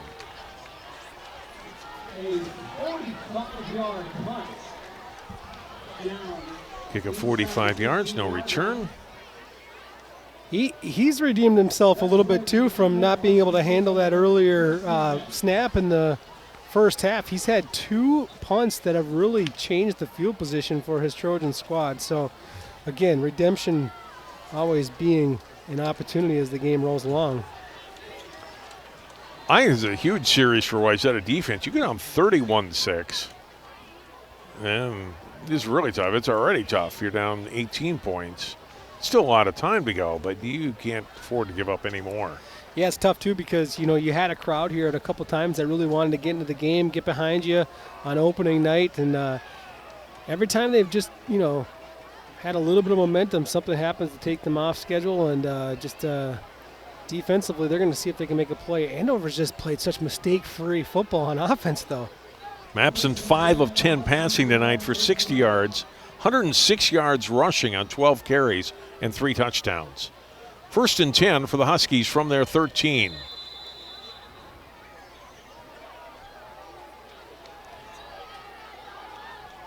Man in motion is Weigert. It'll be Gravenick on the carry. And well covered by Wayzata, only a gain of a couple of yards there. Tackled by William Eisinger. Eisinger's a nice player. He runs downhill here, fills the hole quickly. Gain of 3, 2nd and 7.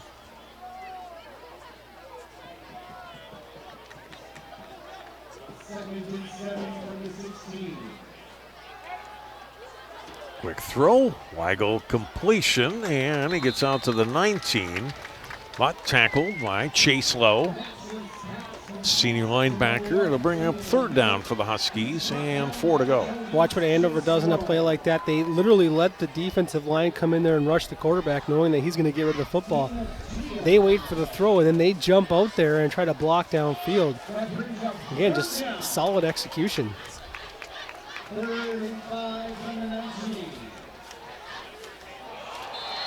They're down and offside on Wayzata. Wow, that'll give Andover a 1st down. That's the 3rd hard count defensive offsides now of the game for Wayzata.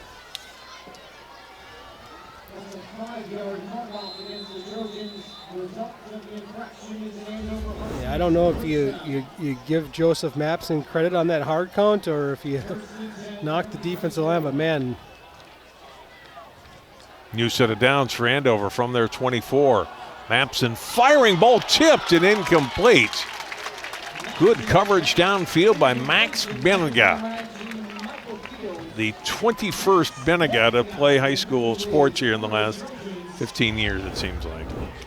Oh, it's an excellent play by Benega. I mean, this is world class, and that's a great play. But I will say, if he does a different kind of throw there, puts a little bit of Kupka air under that thing, that's a touchdown. 2nd down and 10. Epson this time running, turns, and gets to the 27-yard line, picks up 3 yards. Will bring up 3rd down and 7. Just out of challenging Andover here as an offense, they've been very good here tonight, moving the chains, getting downhill. 3rd down and long has not been something we've seen them get out of. So Wayzata does a good job of putting them in this situation. Let's see what happens. 3rd and 7. Mapson looking left now, looks back right, and will run up the middle. Trying to dart his way back, and then slips a little bit. He's coming back and then falls down back at the 25, and it's a loss of 2. And Andover off to punt. So Wayzata able to hold there and get a good punt downfield. Hold Andover here. Well, big response from the Wayzata defense and staying in this ball game.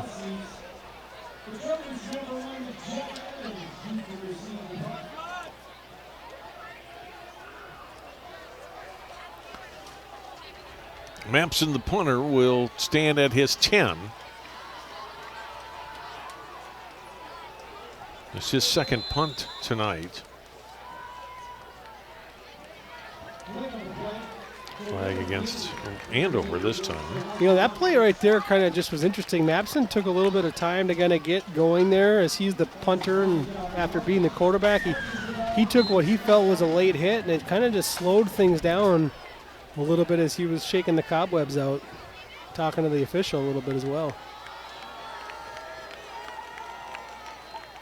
Delay game puts it back 5 yards. High kick here. Much better kick than his first kick. Fielded, fair caught. Back at the 42-yard line by John Evans.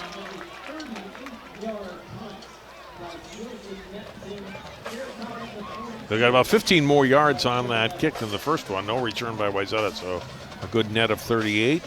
Yeah, that no return was huge. I mean, you kick it 38 yards and get no return because of a fair catch. You're doing your job.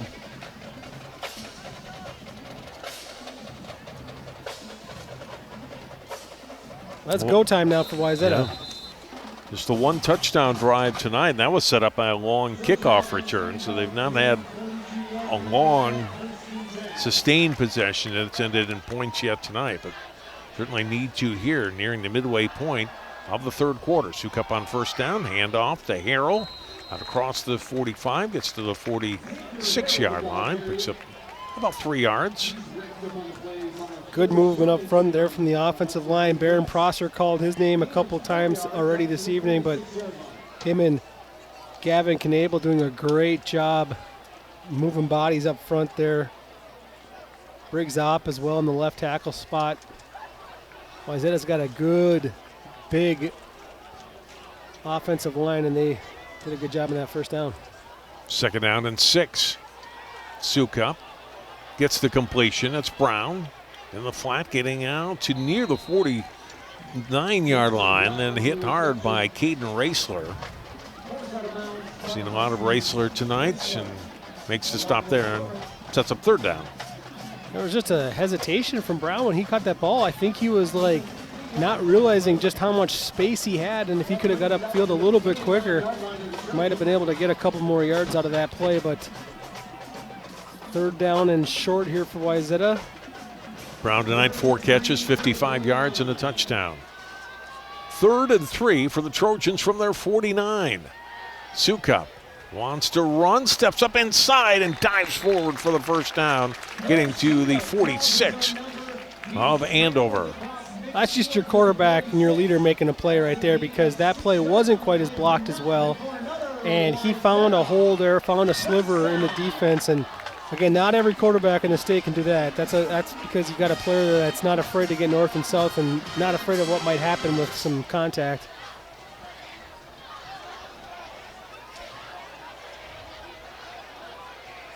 It's the play from the sideline, 1st and 10. Wayzata from the Andover 46. Under 5 minutes to go in the third quarter. Sukup going for a big play downfield and incomplete.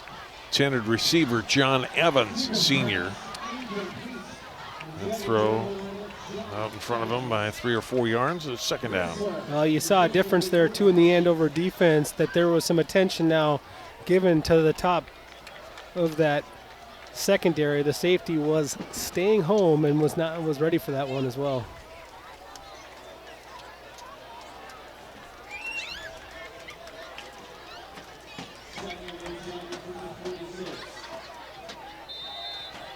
Flag is out. Oh, goodness, another Wayzata penalty.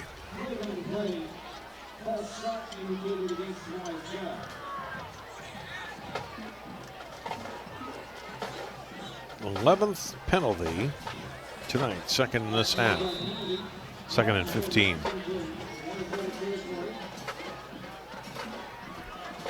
Backs them up to their own 49.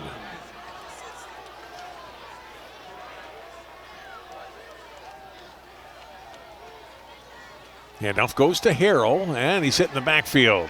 There's your guy again making the play, Joe. That's number 15, Gage Roeder with the tackle. Yeah, kid can play some football. What's been fun about this here tonight is you're just seeing certain kids just elevating their game, and it's fun on opening night. Is like it's got to be such a rewarding experience because these boys work so hard in the summertime and put so much work in the off season in their weight room and their training, and you get to come out here and make plays, and that's what it's all for. And you can see some of these kids just shining here tonight. It's fun to watch. Some of them certainly returning starters, but some guys, making their first varsity start, like Sukup for Wayzata and some of the Andover kids. It's your first experience right under the lights as a starter. Throwing is Sukup, and just a little high and off the hands. Catchable, but John Evans couldn't come up with it, and it's fourth down. Wow, that's a great throw. And these things will get improved upon as the year goes on too. Sukup makes another great play. His receivers are gonna. And that's a tough catch. I mean, if he makes that catch, it's an amazing catch. So it's not like, oh God, you got to have that one, but man, you really want to have it. That's for sure. I think we have our first cramp of the night.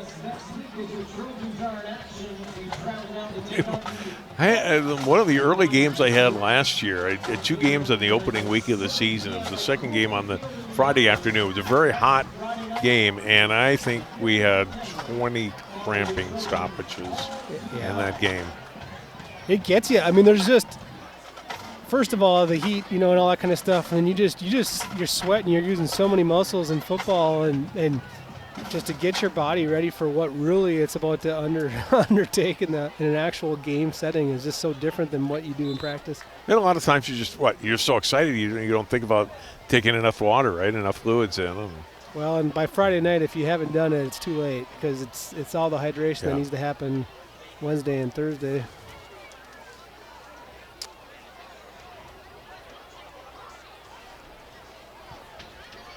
Not to mention the creatine these kids take these days makes your muscles even more dehydrated. That's the problem. And the good thing, too.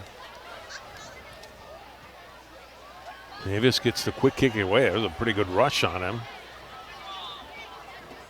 So bounce a couple of times and go down to the 20-yard line. 30-yard kick, no return.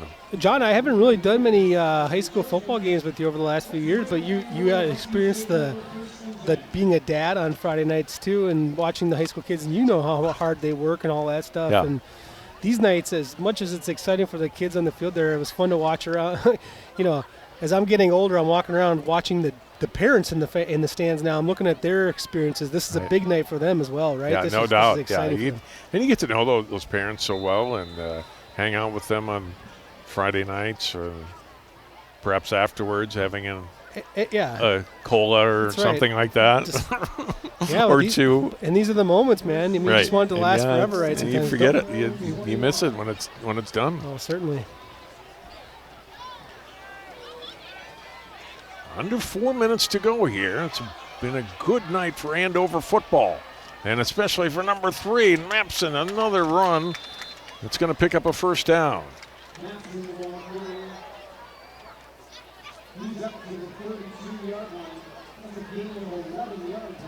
Over 108. Oh, now we get another cramp. This time, Chase Lowe of Wayzata. Now we're going to roll, Joe. Yeah, now they've said it. 19 has one too from Andover. I got to look at my roster quick. He's leaving he didn't go down, but he's limping to the sideline. Yep, here it comes. And it's not even hot out. That's the other thing. I mean, it's a little bit. You can taste a little bit of humidity in the air, but I'll tell you what. I've been really impressed with the Andover offensive coaching staff in this game and the game plan that they have. They've seemed to know when to up the pace a little bit, go for it, then they slow it down a little bit. I think right now you're going to see another skill in this coaching staff. They just look like they know what they're doing. I think you're going to see a lot of time and possession right now here from Andover and try to get out of here with a nice, solid victory rather than try to see if they can keep the pace up. I think you're going to see a different Huskies offense. We'll get up and hop off the field here. Andover will play their home opener next Friday night. They will host Champlin Park at 6 p.m. on September 5th, and Wayzata goes on the road. Tough game at Edina next Friday night at 7. Andover's jumping up into the big teams now, huh? Looks like they're playing some of the bigger schools. Right, yes. Edina, Mason West, one of the bigger stories in high school football this fall, right? Next weekend for Wayzata. He is it's a terrific hockey and football player, right? One of those high-end two-sport players, too. Not just a two-sport player, but he's like right at the top in both sports. Yeah, not too many high school football players have start their high school football season having already been drafted in the NHL, right? So. Kai Westman with the tackle for loss was right in on Colin Gravenik right from the start there, and a tackle for loss of 5 yards. Good play by Westman. Andover hasn't had a lot of negative plays tonight, but that one certainly sets them back to inside their 30. Mapson with time to throw in the pocket, going deep down the middle. Oh, man, he had a guy get wide open and airmailed it by about 5 yards. Incomplete. It'll be 3rd and long. It was Gravenik coming out of the backfield on that. Uncovered, but overthrown. 3rd down, Joe. Yep, big opportunity here. I think they like to take that, see what they have there up over the top with Mapson. I think we haven't seen him throw the ball deep as effective as his counterpart here tonight, but a good attempt.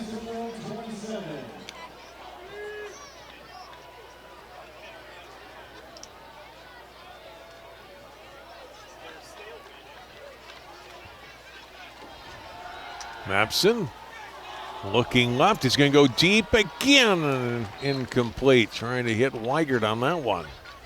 Had a good arm, but just overshot his guys the last 2 throws.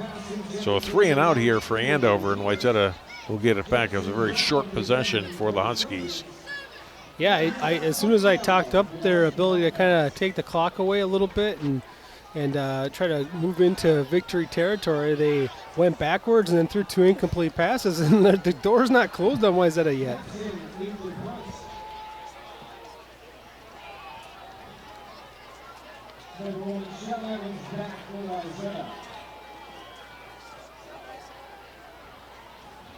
Mapson to punt it away. The kick fielded, fair caught at the 37 by Evans. And that's where the Trojans will take over. 2:24 to play in the 3rd quarter.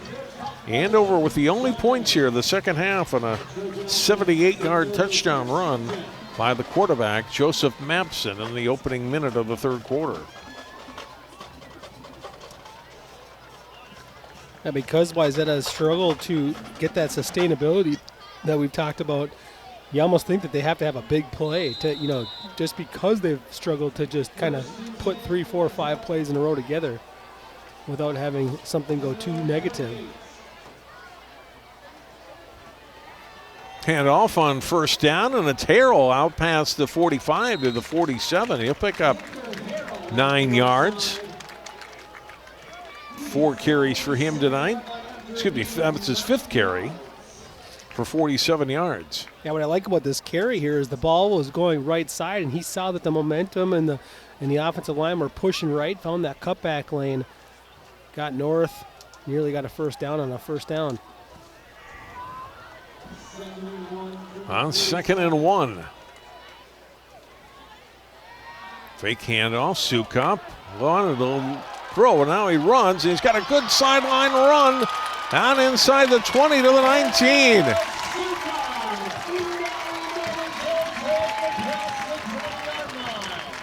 Picks up 34 yards and a Wayzata first down. He gets a good block here from his running back. He got a blitz coming from the outside, and a great job there picking that one up. That allowed him to look downfield, and good job done by Harrell picking up that linebacker blitz. Big opportunity here for Wayzata. And another injury timeout.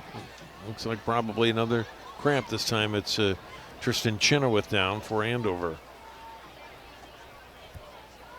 Yeah, and those two-way players get it the worst. I mean, their muscles are working just the whole entire game. And of course, this one here, hoping it's a cramp and not something different, but it seems to be maybe that they're stretching out the old cast a little bit. Yep.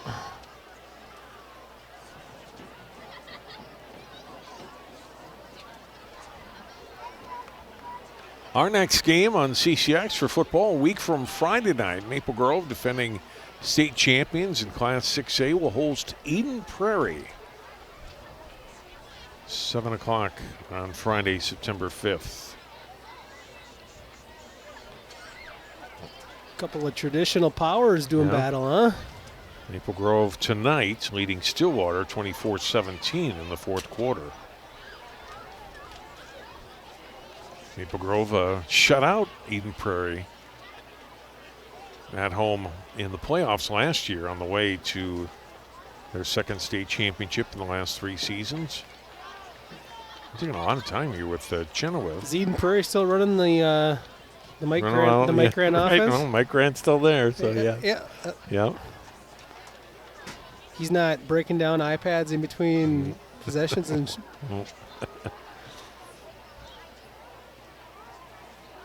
Or the signs on the in the college football where they have the 3 different backup quarterbacks holding up different pictures. Right. That's not Grant style. I love those. No, Grant still calls his quarterback over for every play, right? And usually calls his player straight from his brain, no piece of paper, no notebook, no. It's a fun time for if you're a college football fan too, right? I mean, big opening weekend of play. Minnesota Gophers are playing there. Home opener, season opener tonight across town, and a lot of big games this Saturday. And if you love the sport, it's great, right? And, and then NFL starts up next week. You had mentioned there's a big D2 game going on tonight too in town, and then there's St. Thomas lights are on over at O'Shaughnessy as well in a FCS game. Yeah, Winona State playing Minnesota Duluth over at the TCO Performance Center, the Vikings practice facility tonight.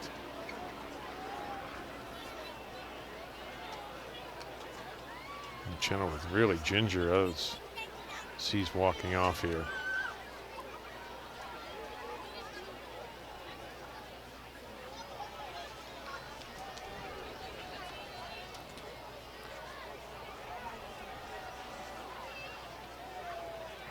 We have 1:38 to play in the third quarter. 24-6. Andover leading Wayzata. Sukup, after that long quarterback dash, has got his team inside the Andover 20.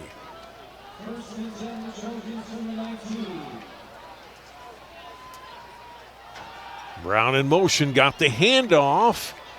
Got inside one tackler, gets inside the 15 here. That's a good run. It didn't look like it was going to go for a lot, and Brown got about 6 yards. I don't know if people are watching this. If you're 19's going down again too. I mean, if I'm Wayzata, I got to start picking on the secondary a little bit. You have your second player going down on this left side. So if I'm Wayzata, you're going to have a couple of starters out of the game here. There you go. Fields now down for Wayzata, for Andover. Right. Yeah. So now you're got to test their depth. You gotta, right? I mean, you got the quarterback with the arm to do it. You got some speedy receivers. I got to see what's going on back there. Now, you also got a nice little second down and 4. Second down and, right. Yeah, so you don't want to do something too risky or whatever because you're kind of moving the ball right now.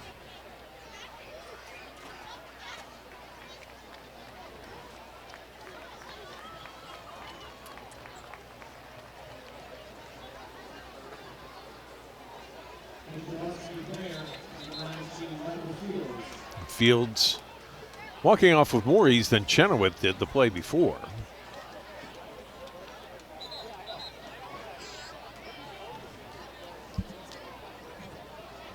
Andover coaches employing a stop here. Second down and 4, late third quarter. Andover still with a sizable lead, but Wayzata certainly threatening. Harrell now in the backfield next to Sukup. I mean, they don't even. Oh, yeah, they see it. They give it to, no, they fake it to Harrell, and they do throw to the end zone and out of the end zone. Oh. Brown with the catch, but he didn't get a foot down there. Yeah, I mean, it's a great placement putting that ball at the back of the end zone when the guy's covered, but when he's wide open, you almost want to stick it on him because he was open from the get-go. I mean, he is open. Yeah. He almost got that foot in, too, just by accident. Now 3rd down and 4. And now Joe with the score. I have no doubt this is 4-town territory. There's no way this is not 2 plays to get a first down. We'll go to the ground game, and maybe they only need 1 play, and they do. That'll be a first down and goal to go for the Trojans on the run by Luke Boutwell. I'm not kidding. If you're a Wayzata assistant coach right now, you've got to be watching the field because there is confusion here on this side of the field at the cornerback spot. A lot of hands in the air asking people what he should be doing. And you got to pick up on that and get that ball out to the outside here. 40 seconds in running here in the 3rd quarter.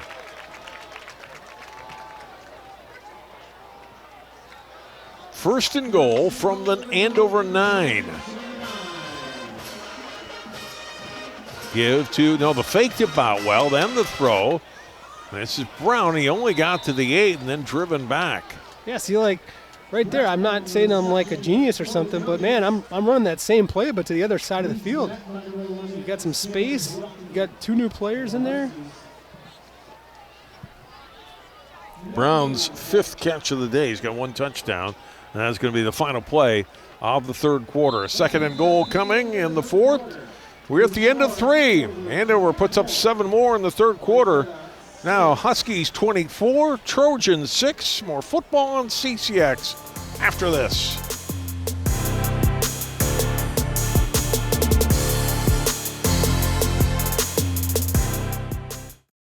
CCX Media, your source for great local programming, is available on Amazon Fire TV, Apple TV, and Roku. Our free app allows you to stream all 3 of our channels live. You also have access to a large on-demand library, including full sporting events and daily newscasts. To find us, go to the store, search CCX, and download our free app. Then sit back and enjoy all of your favorite local content. The CCX Media app, available on Amazon Fire TV, Apple TV, and Roku.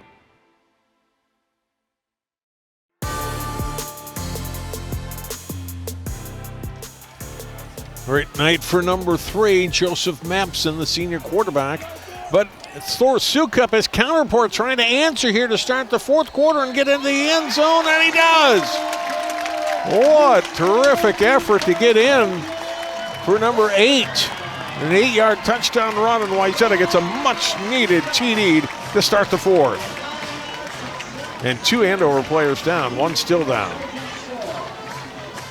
We're going to take a look at a replay here on this play, obviously, but it's going to be interesting what we see. It's like a real big delay. That ball really well blocked up front, but you'll see a block in the backfield. And I don't know if it was the injury that happened before the block or during the block that allowed that to open up so well, but it was certainly an impactful play there in the backfield. Wayzata will go, I'm guessing, we'll go for 2 here. Joe trying to make it 24-14. Yep, the one thing about going for 2 here is you take it, sometimes you can wait for the second one. Here. Sticking with 11 can still be a 2-score game. So I think maybe I always like waiting until the very end before you decide your. Let's just take a look at the replay. And then C72, it wasn't even the block that did it. He got hurt before the play. But anyways, I was watching that one because that was kind of a key block. But the story of that play though is the athleticism, effort, and tenacity of the quarterback, though, Thor, to get that one in. Helps when you're, 225, too? As a quarterback, you got that extra strength and an extra push to get you into the end zone the last couple of yards. And your name's Thor. Right. Yeah. I mean, when you got that going you got it all.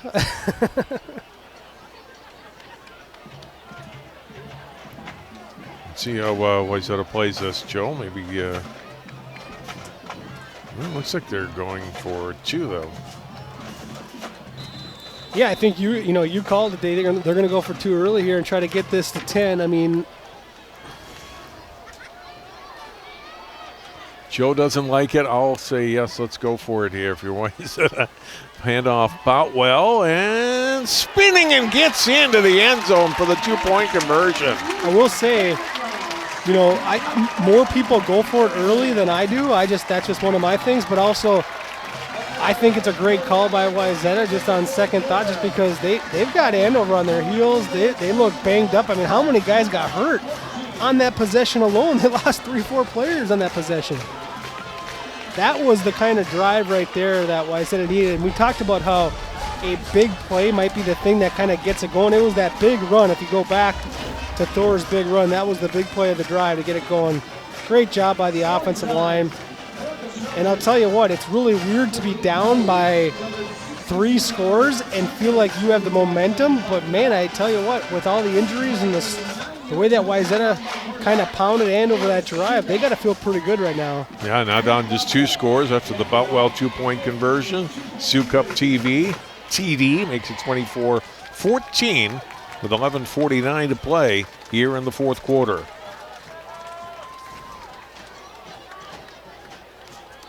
Andover had all the momentum after that long touchdown run to start the third quarter.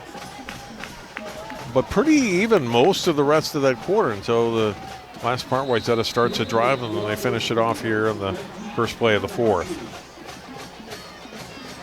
Austin Moeller with that strong leg, and he'll drive this one deep. And it's a kick touchback. That is such an underrated thing in high school football. If you can get a kicker that can consistently get the ball into the end zone, and it's not like pro football. You don't get to start at the 35 or into the, what do they call it, the kick zone now or whatever. It's at the 20, so you make the other team's offense really work. I was the kicker for my high school football team junior and senior year, John, straight up toe ball. But I could get touchbacks now and then, and that was just worth it, right? So, yeah. Everyone likes to see an offensive lineman kick the ball, too. You were a fan favorite, Joe. It was a little side circus, yeah. Mapson on first down and 10. And he gets a couple of yards. Boy, that looks like a hold on the outside. Didn't look like Westman got turned sideways. No flag down. But still, good enough defense by Wayzata to limit Mapson just to a couple of yards. They ran out of flags to throw. Well, Andover's been one of the teams that has not been penalized here tonight. So if you're Wayzata, you would want that one equalize things a little bit. Only a gain of 1. Second down and 9 from the 21. Bobbled it a little bit, but then able to get it off to Gravenick. Gravenick's got a first down, bounces off a tackler and is out to the 40 and picks up 19 yards. There's a costly mistake here by Wayzata. One of their players It was Cal Westman, thought he had an inside track to the backfield, took the inside edge, gave up the outside, then got beat to the outside, and that kind of broke it free. It looked like Westman was going to make a big play. The C11 gets sucked in there. That was everything. He was supposed to be on the outside. Got sucked in, and that just allowed a lot of running room on the outside. Wayzata cramping.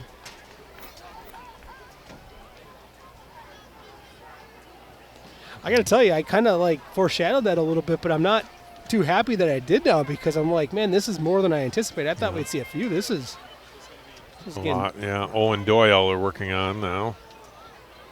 Starting offensive lineman.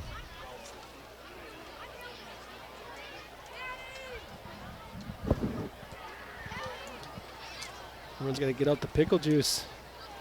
Right. I mean, Wayzata just had a kid just leave the huddle. It's like just moving around. All of a sudden he got a cramp in his hamstring. Now he just went off.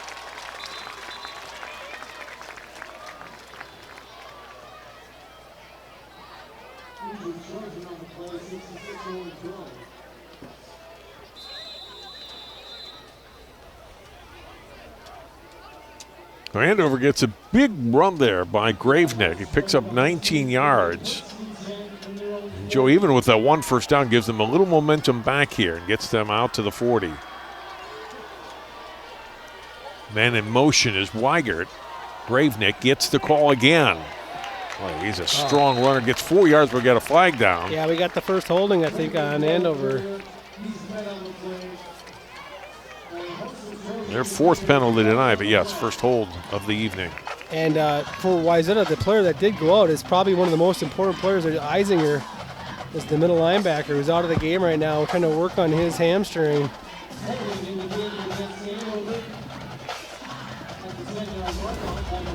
See if we can see this holding. That's just a little bit too much. 60. First and 20, back of the 30. Excuse me, Joe. Mapson throwing and shorts it. Incomplete, intended for Weigert. Andover's just gotten taken off. That's just not good. Not good at all. Too much. Away from the ball, we had an unsportsmanlike against Wayzata. Wow, this play right here, inexcusable. They had he got double teamed and they were going at it pretty good during the play and afterwards, and play was over and it was going to be third down and second down and really long. I mean, it was totally advantage Wayzata, and this is just going to really hurt the Trojans.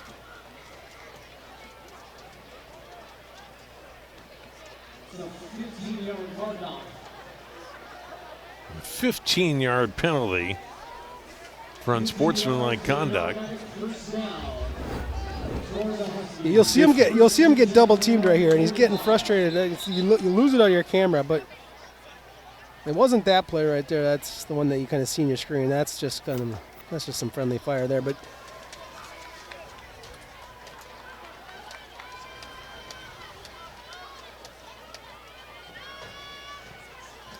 It's one of those penalties too where it's not egregious where you're like hurting anybody or you're doing something crazy. It's just after the whistle. It's just late. Yeah, I said first down. It's not an automatic first down in high school. It was a 15-yard penalty, but now it's 2nd and 5. It would have been third and 20 there. It does bring them out to the 45. So a huge play, a huge break for Andover if they can take advantage and keep the sticks moving. Gives to Graveneck, and he's going to be very close to another Andover first down at midfield. And it is a first down. They're a tough 1-2 punch, aren't they? Mapson and Graveneck, between the two of them, have all 31 carries for their team tonight. And like I said, every time Graveneck doesn't get the ball, he's doing something else well, whether it's blocking, decoying. Right here, he puts his head down. And again, this is an underappreciated element of the football game right here, too. But a lot of running backs right there are going to dance and dangle, and they're going to lose 2 yards because they don't see a hole. Well, he says, hey, there's no hole. I'm going to get back to that line of scrimmage, head down, maybe get a yard, and he got that yard, but that yard's crucial. Right, instead of dancing, maybe get 2nd and 13, you got 2nd and 9. Mapson, deep drop, wanting to throw. So now we'll step up. He'll run, and he'll slide down a couple of yards. So with the slide, he'll actually only get 1 more yard there and bring up 3rd and 8. I like the slide, though. It's a long season. There's no reason to take an unnecessary hit. There wasn't a play to be made. Slide, I mean, you're still playing with a 10-point lead here. Managing the clock is just as important as managing the football here. They should let some time come off. There's no reason why this ball should be snapped with 20 seconds left in the play clock. Let's see what they do. Mapson to throw on 3rd down and gets a completion at the sticks down to the 39-yard line. Austin Johnson with his first catch of the season. That's a big time play there. That's like college football, NFL type stuff there, where you throw a nice little route to the outside on a 3rd down play. You get to the sticks, plop down, catch the ball. Right back at it. It's Gravenick with the run. Picks up another 1st down, gets 11. They get right back up to the line of scrimmage. Down to the 29-yard line. Gravenick could get the call again. To the 25, still on his feet, gets 5 more yards. Tackle made by Kai Westman. Another good football player to watch. If you like watching just like linemen do their work, is number 50 on Andover. He is the center, and he wins the battle every time. Gravenick here, wrapped up, only got a yard. There's a flag that comes out late. Let's see what this is.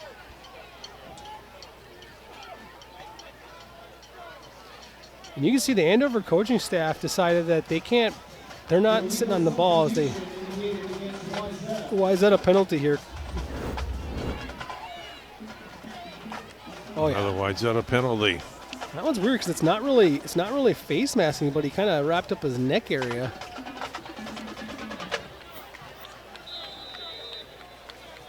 Now, going back to a previous thought, watch number 50, Colt Miller. He will take you to the football. They like running off him. They'll pull him. They'll do all kinds of different things with him. 1st and 10, ball at the 19.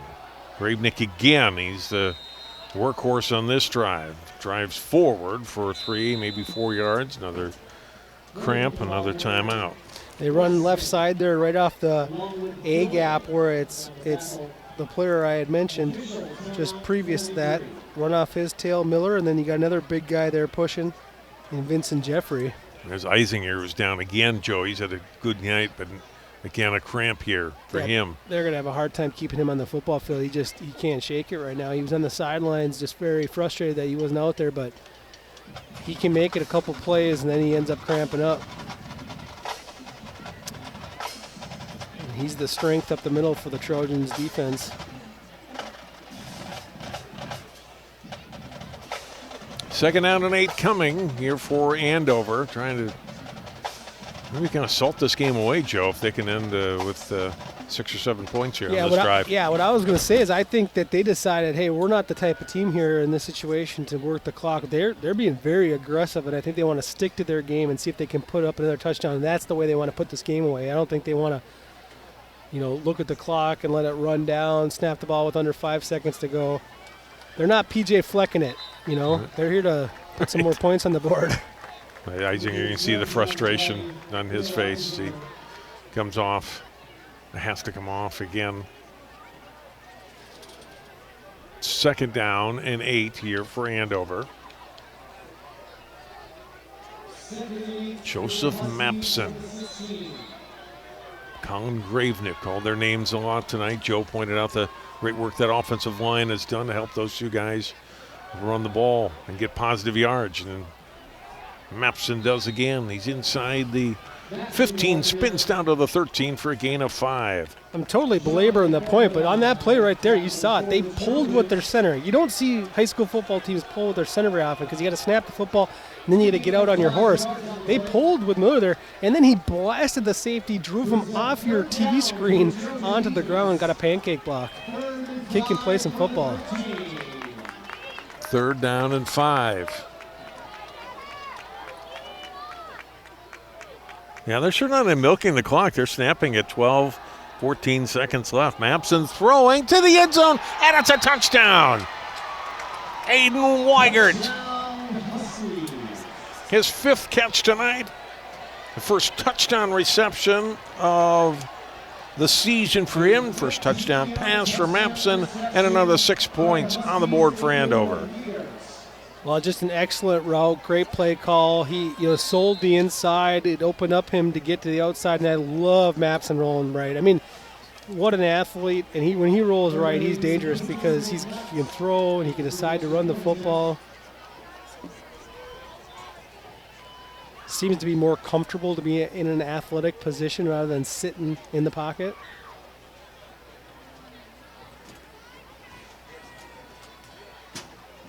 Oh, a little fake. They pull on the snap, and it's run in for a 2-point conversion. That's Mapson, who's the holder, and why not? He runs it in for 2. Oh.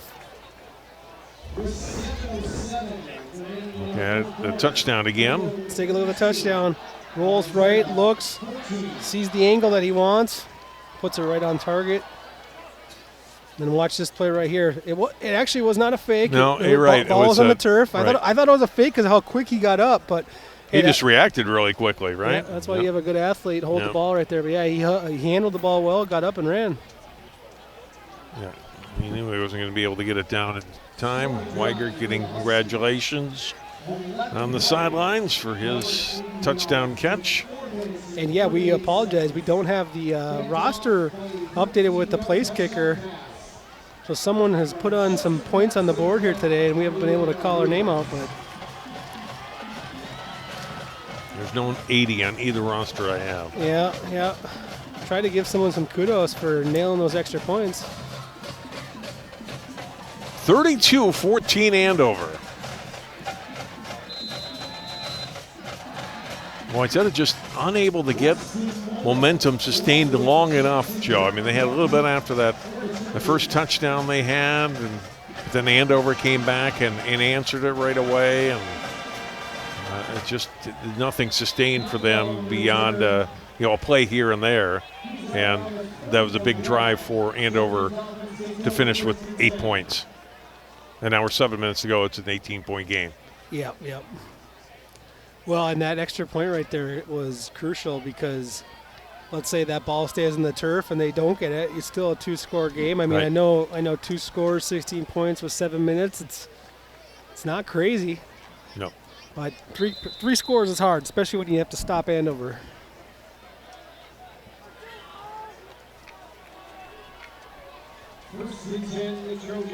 All right, Trojans got work to do here. 7 minutes to go. 32-14 Andover. Norsuka fakes the handoff. He'll step up. Now he'll launch it down the field for Brown. Did he catch it at the 15? Incomplete. Boy, he laid out and just about had that. Coverage downfield by Braden Peterson. There's about 4 or 5 passes that his receivers would probably like to have back that they could have helped their quarterback out. This one here, again, it's not an easy catch by any means, but, man, I like that throw. Holy. That just seems, man, he really gave an effort. That is a tough catch. I think it's actually a catch. He seemed like he had it long enough. The ball must have came out at some point. The only thing that knocked the ball out was him sliding on the ground, but guess what? At high school football, you're down. So, like, I mean, he's got to make a football move. But, like, look at this catch here. I mean, maybe he's got a little bit too much ground in there. I don't know. The ball came out at the end. Man, that is, like, hard. It's a tough one. Let's go to New York and see what they say. Joe. Yeah. Lays out. Got it. I don't know. Then the ball. If it wasn't for that, right, the pillar from the field goal post got in our way there. And then Brown is down now after the play. Brown tonight with the touchdown catch early. A long pass reception of 43 yards. He has 5 of their 6 receptions tonight. Looked like he almost had a 6th one there. Did you see that throw too from Sukup? I mean, he kind of flicks it. He's right? just on he's rolling left and he just flicks it. That's the right description. My goodness, that was a good throw for just flicking it.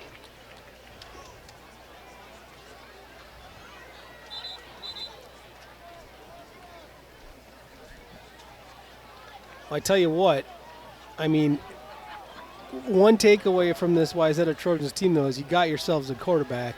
And if you're a wide receiver on this team and you can run, he'll find you. I mean, there's not a distance that he hasn't been able to throw yet. 2nd down and 10, Wayzata from their 35. Gonna launch another one downfield. Got a guy open. Oh, incomplete. Oh, my God. Oh, would have been inside the 10-yard line. Parker Milkus unable to come up with it. Folks, you don't see throws like this, as a junior in high school, just dropping dimes on his receivers. This throw. Yeah, that's in the air, 55, 60 yards? And it is perfect. I mean, it's in stride in his hands. Man. 3rd and 10.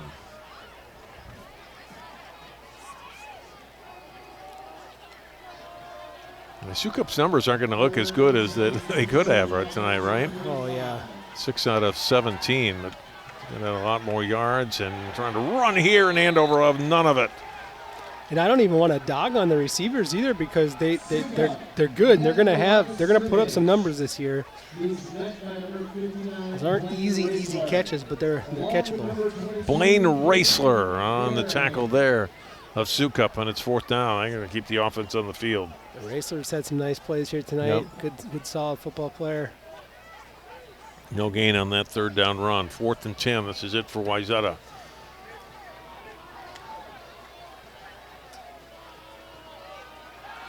Sukup stepping up, and he's going to be sacked back at the 25-yard line. Big tackle for loss again by Blaine Raisler. Well, the offensive line has held up pretty well and protected them awfully well here tonight. But that one right there, just when it's 4th down and long, and they're passing, it's such an advantage of the defensive line, and they got after them. And credit to Andover here as they're kind of starting to flex a little bit here down the stretch, trying to solidify this victory. Yet again, another injury down on the field. Sam Kana, the player coming off the field, he said hello to me before the game because he used to play at Park Center. Oh, He recognized us from CCX, although I thought I was Jay Wilcox, so I'm going to give him half credit. Yeah. Could have been called worse things than Jay Wilcox, though, Absolutely. Right? Kana, though, man, I swear to God, we've seen that name around for years and years in the Park Center and Osseo area, too. So after the sack by Raisler on 4th down, Andover takes over. Oh, another big run up the middle. Boy, what a night for number 3 tonight. He's still on his feet. Maps into the end zone for the touchdown. How did he get that to the end zone from 29 yards out? Starts left, comes back right, dodging tacklers. That was a Pac-Man run right there. I mean, he was crazy. He was joystick left, joystick right, found some opening. He's got 4 rushing touchdowns, a passing touchdown, and a 2-point conversion run on the last TD. So you saw the crowd there from Andover. It's Jersey theme in Andover, and it's Hawaiian theme in Wayzata, so Jersey's win. Wilson Mapson. 2 touchdowns for Andover in the last minute and a half. This extra point not good, but not much that hasn't gone right for Andover. It's now 38-14.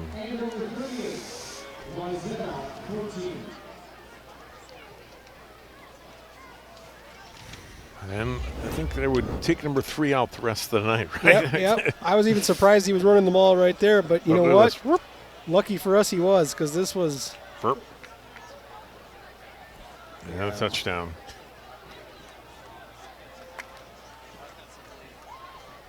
So he's got 2 different kinds, though. He's got this one where he had to do a lot of it on his own. I mean, not to say he didn't get good blocking there, but he had to do something there. And then he's got the straight-up sprint one where it was blocked so well, all he had to do is turn on the burners. 155 yards rushing and 4 TDs. And the 1 passing touchdown. And I'll give John credit. He was like, I think I probably should be highlighting him during the pregame, but you know, I did say that, but I say we usually don't do that for quarterbacks if we talk about the quarterbacks so much of the game. So much, yeah. And we usually try not to spotlight quarterbacks. But I did say to you, number 3 is their best guy. That wasn't wrong.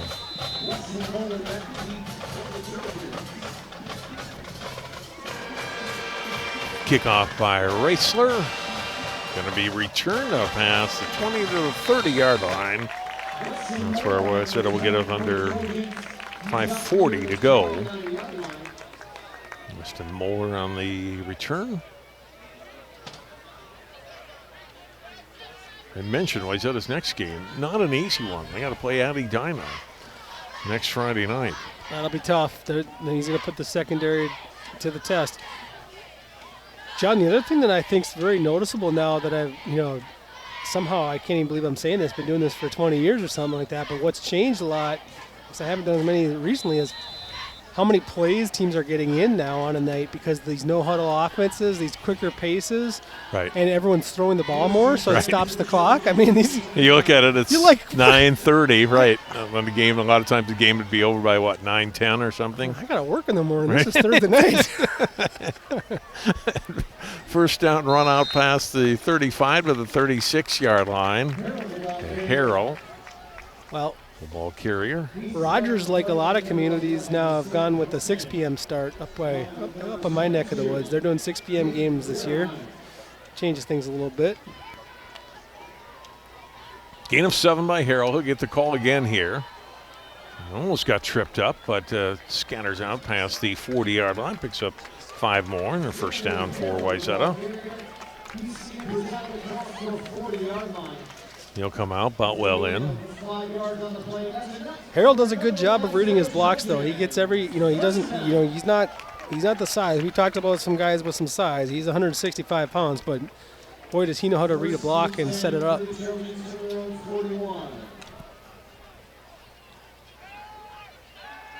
Sukup fires a pass on first down, and it's incomplete off the hands of John Evans. It'll be second down. Clock stops the clock with 4:42 to go. And another injury/cramping timeout. Yeah, when you cramp up 3 times and stop the game 3 times, you're done. You can't play anymore. You got to find you a backup now.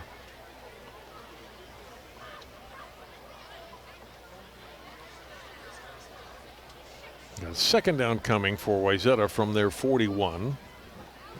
The Andover, as I mentioned, goes home next week. Take on Champlin Park in their first game of the season. Our next TV football game a week from Friday. Maple Grove, a 37-17 win over Stillwater tonight. Play their home opener against Eden Prairie. I'm guessing you guys are out in the gymnasiums for volleyball here. Yeah, volleyball. We had our volleyball season opener here at Wayzata on Monday night. Wayzata and Hopkins had our first soccer match last night. Champlin Park Armstrong, but Armstrong won in the last 30 seconds. Boys soccer and boys and girls soccer next week, and then the football game I mentioned next Friday. And we're off and running another school year, Joe. There you go.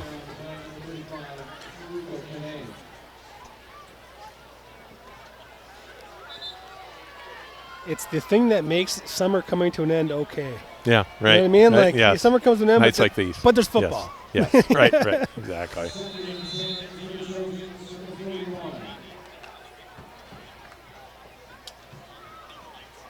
Sukup will throw on first down. There's a completion and a big seam up the middle, and off he goes. John Evans is going to go for a touchdown. 59 yards.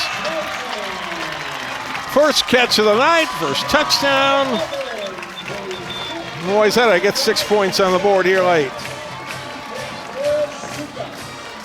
Well, for John Evans, again, talked about redemption during this game a couple of times. He had, I don't know if I call it a drop or not, but he had one that he probably wanted to have just a couple plays ago, and for him to take that one the distance, that's got to feel pretty good.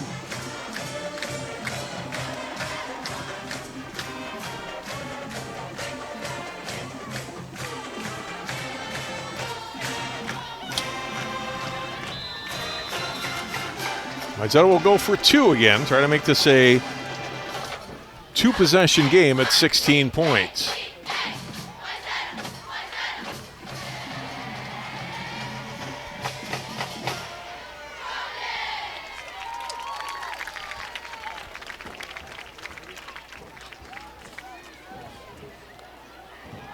Coming in motion, not finding much room. Coming back the other way is Jackson Brown, still on his feet, and down he goes.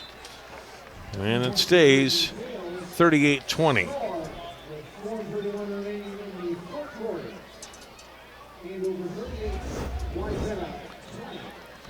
Here's a look at the touchdown pass again. Yeah, just a couple great blocks along the outside, and then just turned on the Jets. Nice looking play from Wayzata. Key block on the outside. Yep. Good looking block there from Knabely.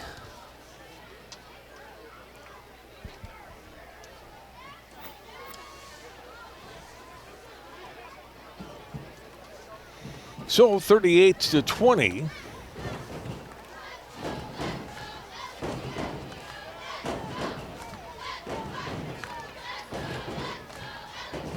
Gavin Knabely, Owen Saruchu also with a good block on that touchdown pass. 38-20, 4:31 to go. Onside kick almost a certainty here for Felipe Neves and Wayzata, I would think, right? Yep.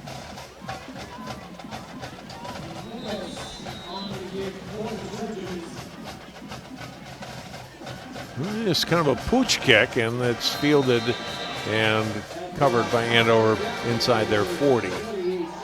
More of a line drive, wasn't even really a pooch. Lane Johnson with the hands and able to make the secure catch on the kickoff. So after they get touchdown, maybe we'll still see number 3 in the offense, and there he is, sure enough, with Wayzata scoring. Well, if nothing else, Mapson will stay in. Just to solidify the football, too. I would think that we would be a little bit more cautious with running the football, but he also seemed to have a pretty good head on his shoulders. I've seen him slide a couple of times here tonight when it wasn't there. Boy, it's a one running back operation, though. There's not a lot of ball spread in the backfield. Each of those guys, 3 and 0, carried the ball 19 times tonight for Andover. Nobody else.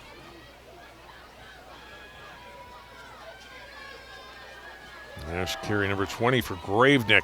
And a good push by the line and by Graveneck.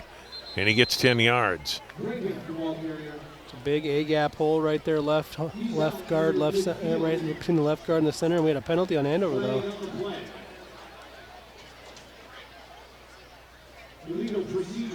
Would have had a first down. Instead, it's going to come back on Andover. Their 5th penalty tonight for 50 yards. Wayzata has been penalized 13 times.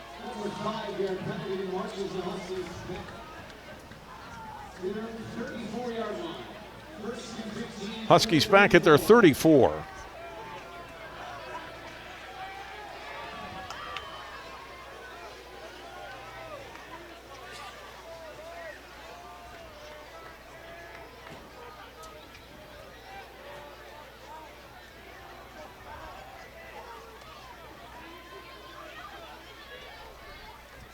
With Weigert in motion, Gravenick will get the call. Trying to strip the ball away from him, but he hangs onto it and moves forward, gets some of that penalty yardage back, picked up 4.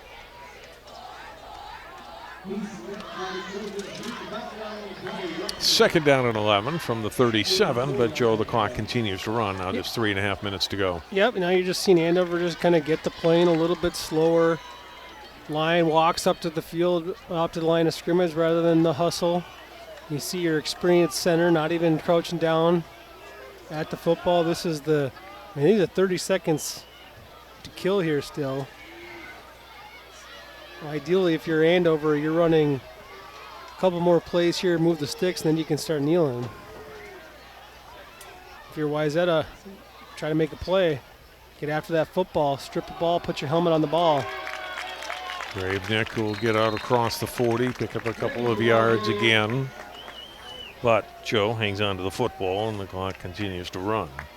Yeah, and that's why you're going to see Gravenick continue to get the football, because they trust him so thoroughly, because he's the guy with the ball. I have no idea what's going on after him, because you would think that they have someone that would be interesting to see. But not going to see him tonight, it doesn't look like. No. Whoever it is. 3rd and 9 with 2:15 to go.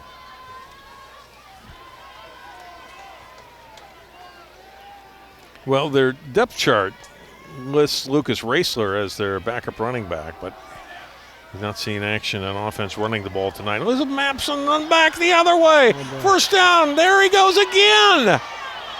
Wow. And it's a touchdown. That wasn't going to be a touchdown run, right? It wasn't designed to pick up 60 yards, and they're no stopping number 3 tonight. That is unbelievable. Yeah, if this game would have just held steady to what it was going to be, the story would have been Andover out-executed Wayzata here tonight. There were some good signs on both sides, but Andover was pretty solid throughout the night in their execution. With the last couple of drives, the story became, you got the star quarterback who's going to run all over teams if people aren't careful. I mean, look at the speed he possesses. When you're outrunning people in the secondary like that, you're outrunning the fastest kids in Wayzata. I mean, that's some speed. Joe had at halftime, Mapson had 2 touchdowns, but only 28 yards rushing. Now he's got 215 yards rushing and 5 touchdowns. Yeah, almost 200 yards rushing in the second half. And I'm not saying like. Now look at that. I'm going to get a few yards here, and all of a sudden, whoop, cuts it back this way, and then look at the acceleration you mentioned, outrunning some fast guys players with some good speed, and pulling away. And I'm telling you, the other thing that's noticeable is he's been on the field all night on the offense. He's had a lot of plays, and he's ran the ball a lot. Notice who's not cramping. I mean, there's something about this kid. He's taking care of himself too, but he's got some speed. He doesn't look an ounce bit tired. You got 20 kids here that are getting some kind of attention in cramps, and everyone's getting tired, and seems to be getting better as this game goes on. Andover might have themselves a special quarterback here this year, and I think Wayzata's got one too, but I think this Andover one, man, he has really shined here in the second half.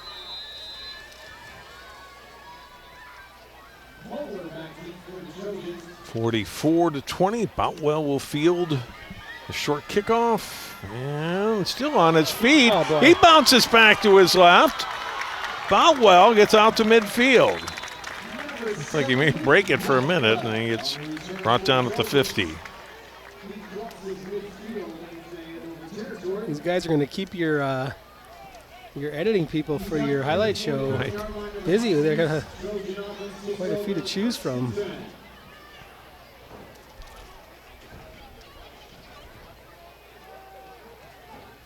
Our Play of the Week series that we have always features local teams, local players. But if we were ever to pick a player from outside the CCX area, I'll tell you, number 3, Joseph Mapson, on that last touchdown run would have been a Play of the Week highlight candidate. Thor Sukup, who won the Play of the Year for CCX this past year in the competition over the summer for a goal he scored during lacrosse season. Back at quarterback. It's the completion to Brown, but that's got to be a pretty impressive goal. It is.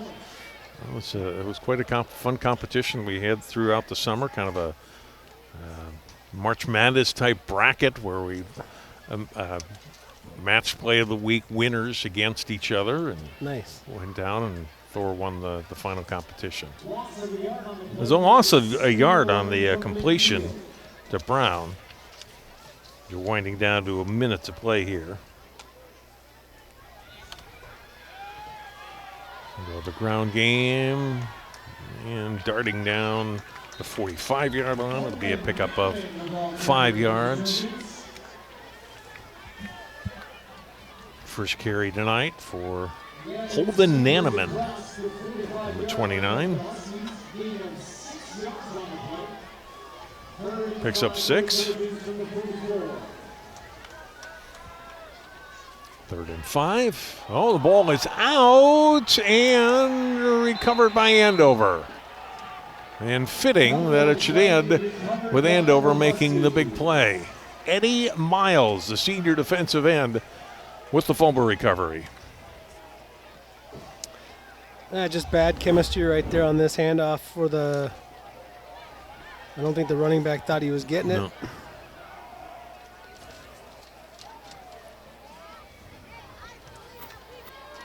Well, now we get to see how Joseph Mapson conducts himself on the victory formation, because that's an important role in a winning quarterback as well.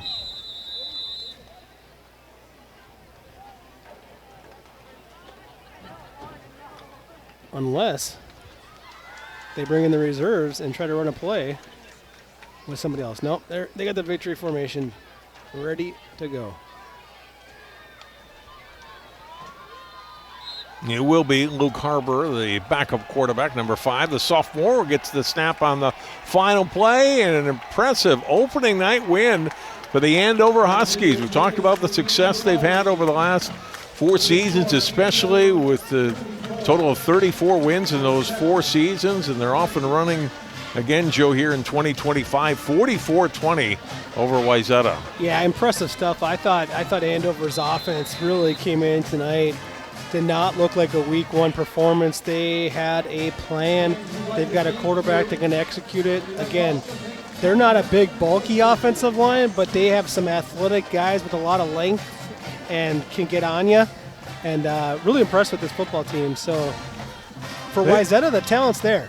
If there's anything to take away from tonight, is like, man, if you shore up some of these penalties, you clean up some of these drops, there was a lot to be there for the Trojans. Right. And they're not going to be facing they're going to face some good quarterbacks this year, including next week, Mason West. But Joseph Mapson was outstanding tonight. 215 yards rushing, 5 touchdown runs, and a touchdown pass. Yeah, impressive stuff. I really can't wait to see what becomes of this kid this year, because he put a lot of teams on notice with his speed, his athleticism, and his decision-making. That will do it for our coverage of the season opener in high school football. Thanks so much for joining us. Reminder, next Friday night, Eden Prairie at Maple Grove, live on CCX at 7 p.m. on our next football telecast of the season. For Joe Moline and all of our terrific crew, I'm John Jacobson. Thanks so much for watching opening night high school football. Congratulations to 2005 Trojans for being recognized tonight. The 2025 Trojans lose it to Andover. Big win for the Huskies. 44-20 our final. I'm John Jacobson. So long from Wayzata High School.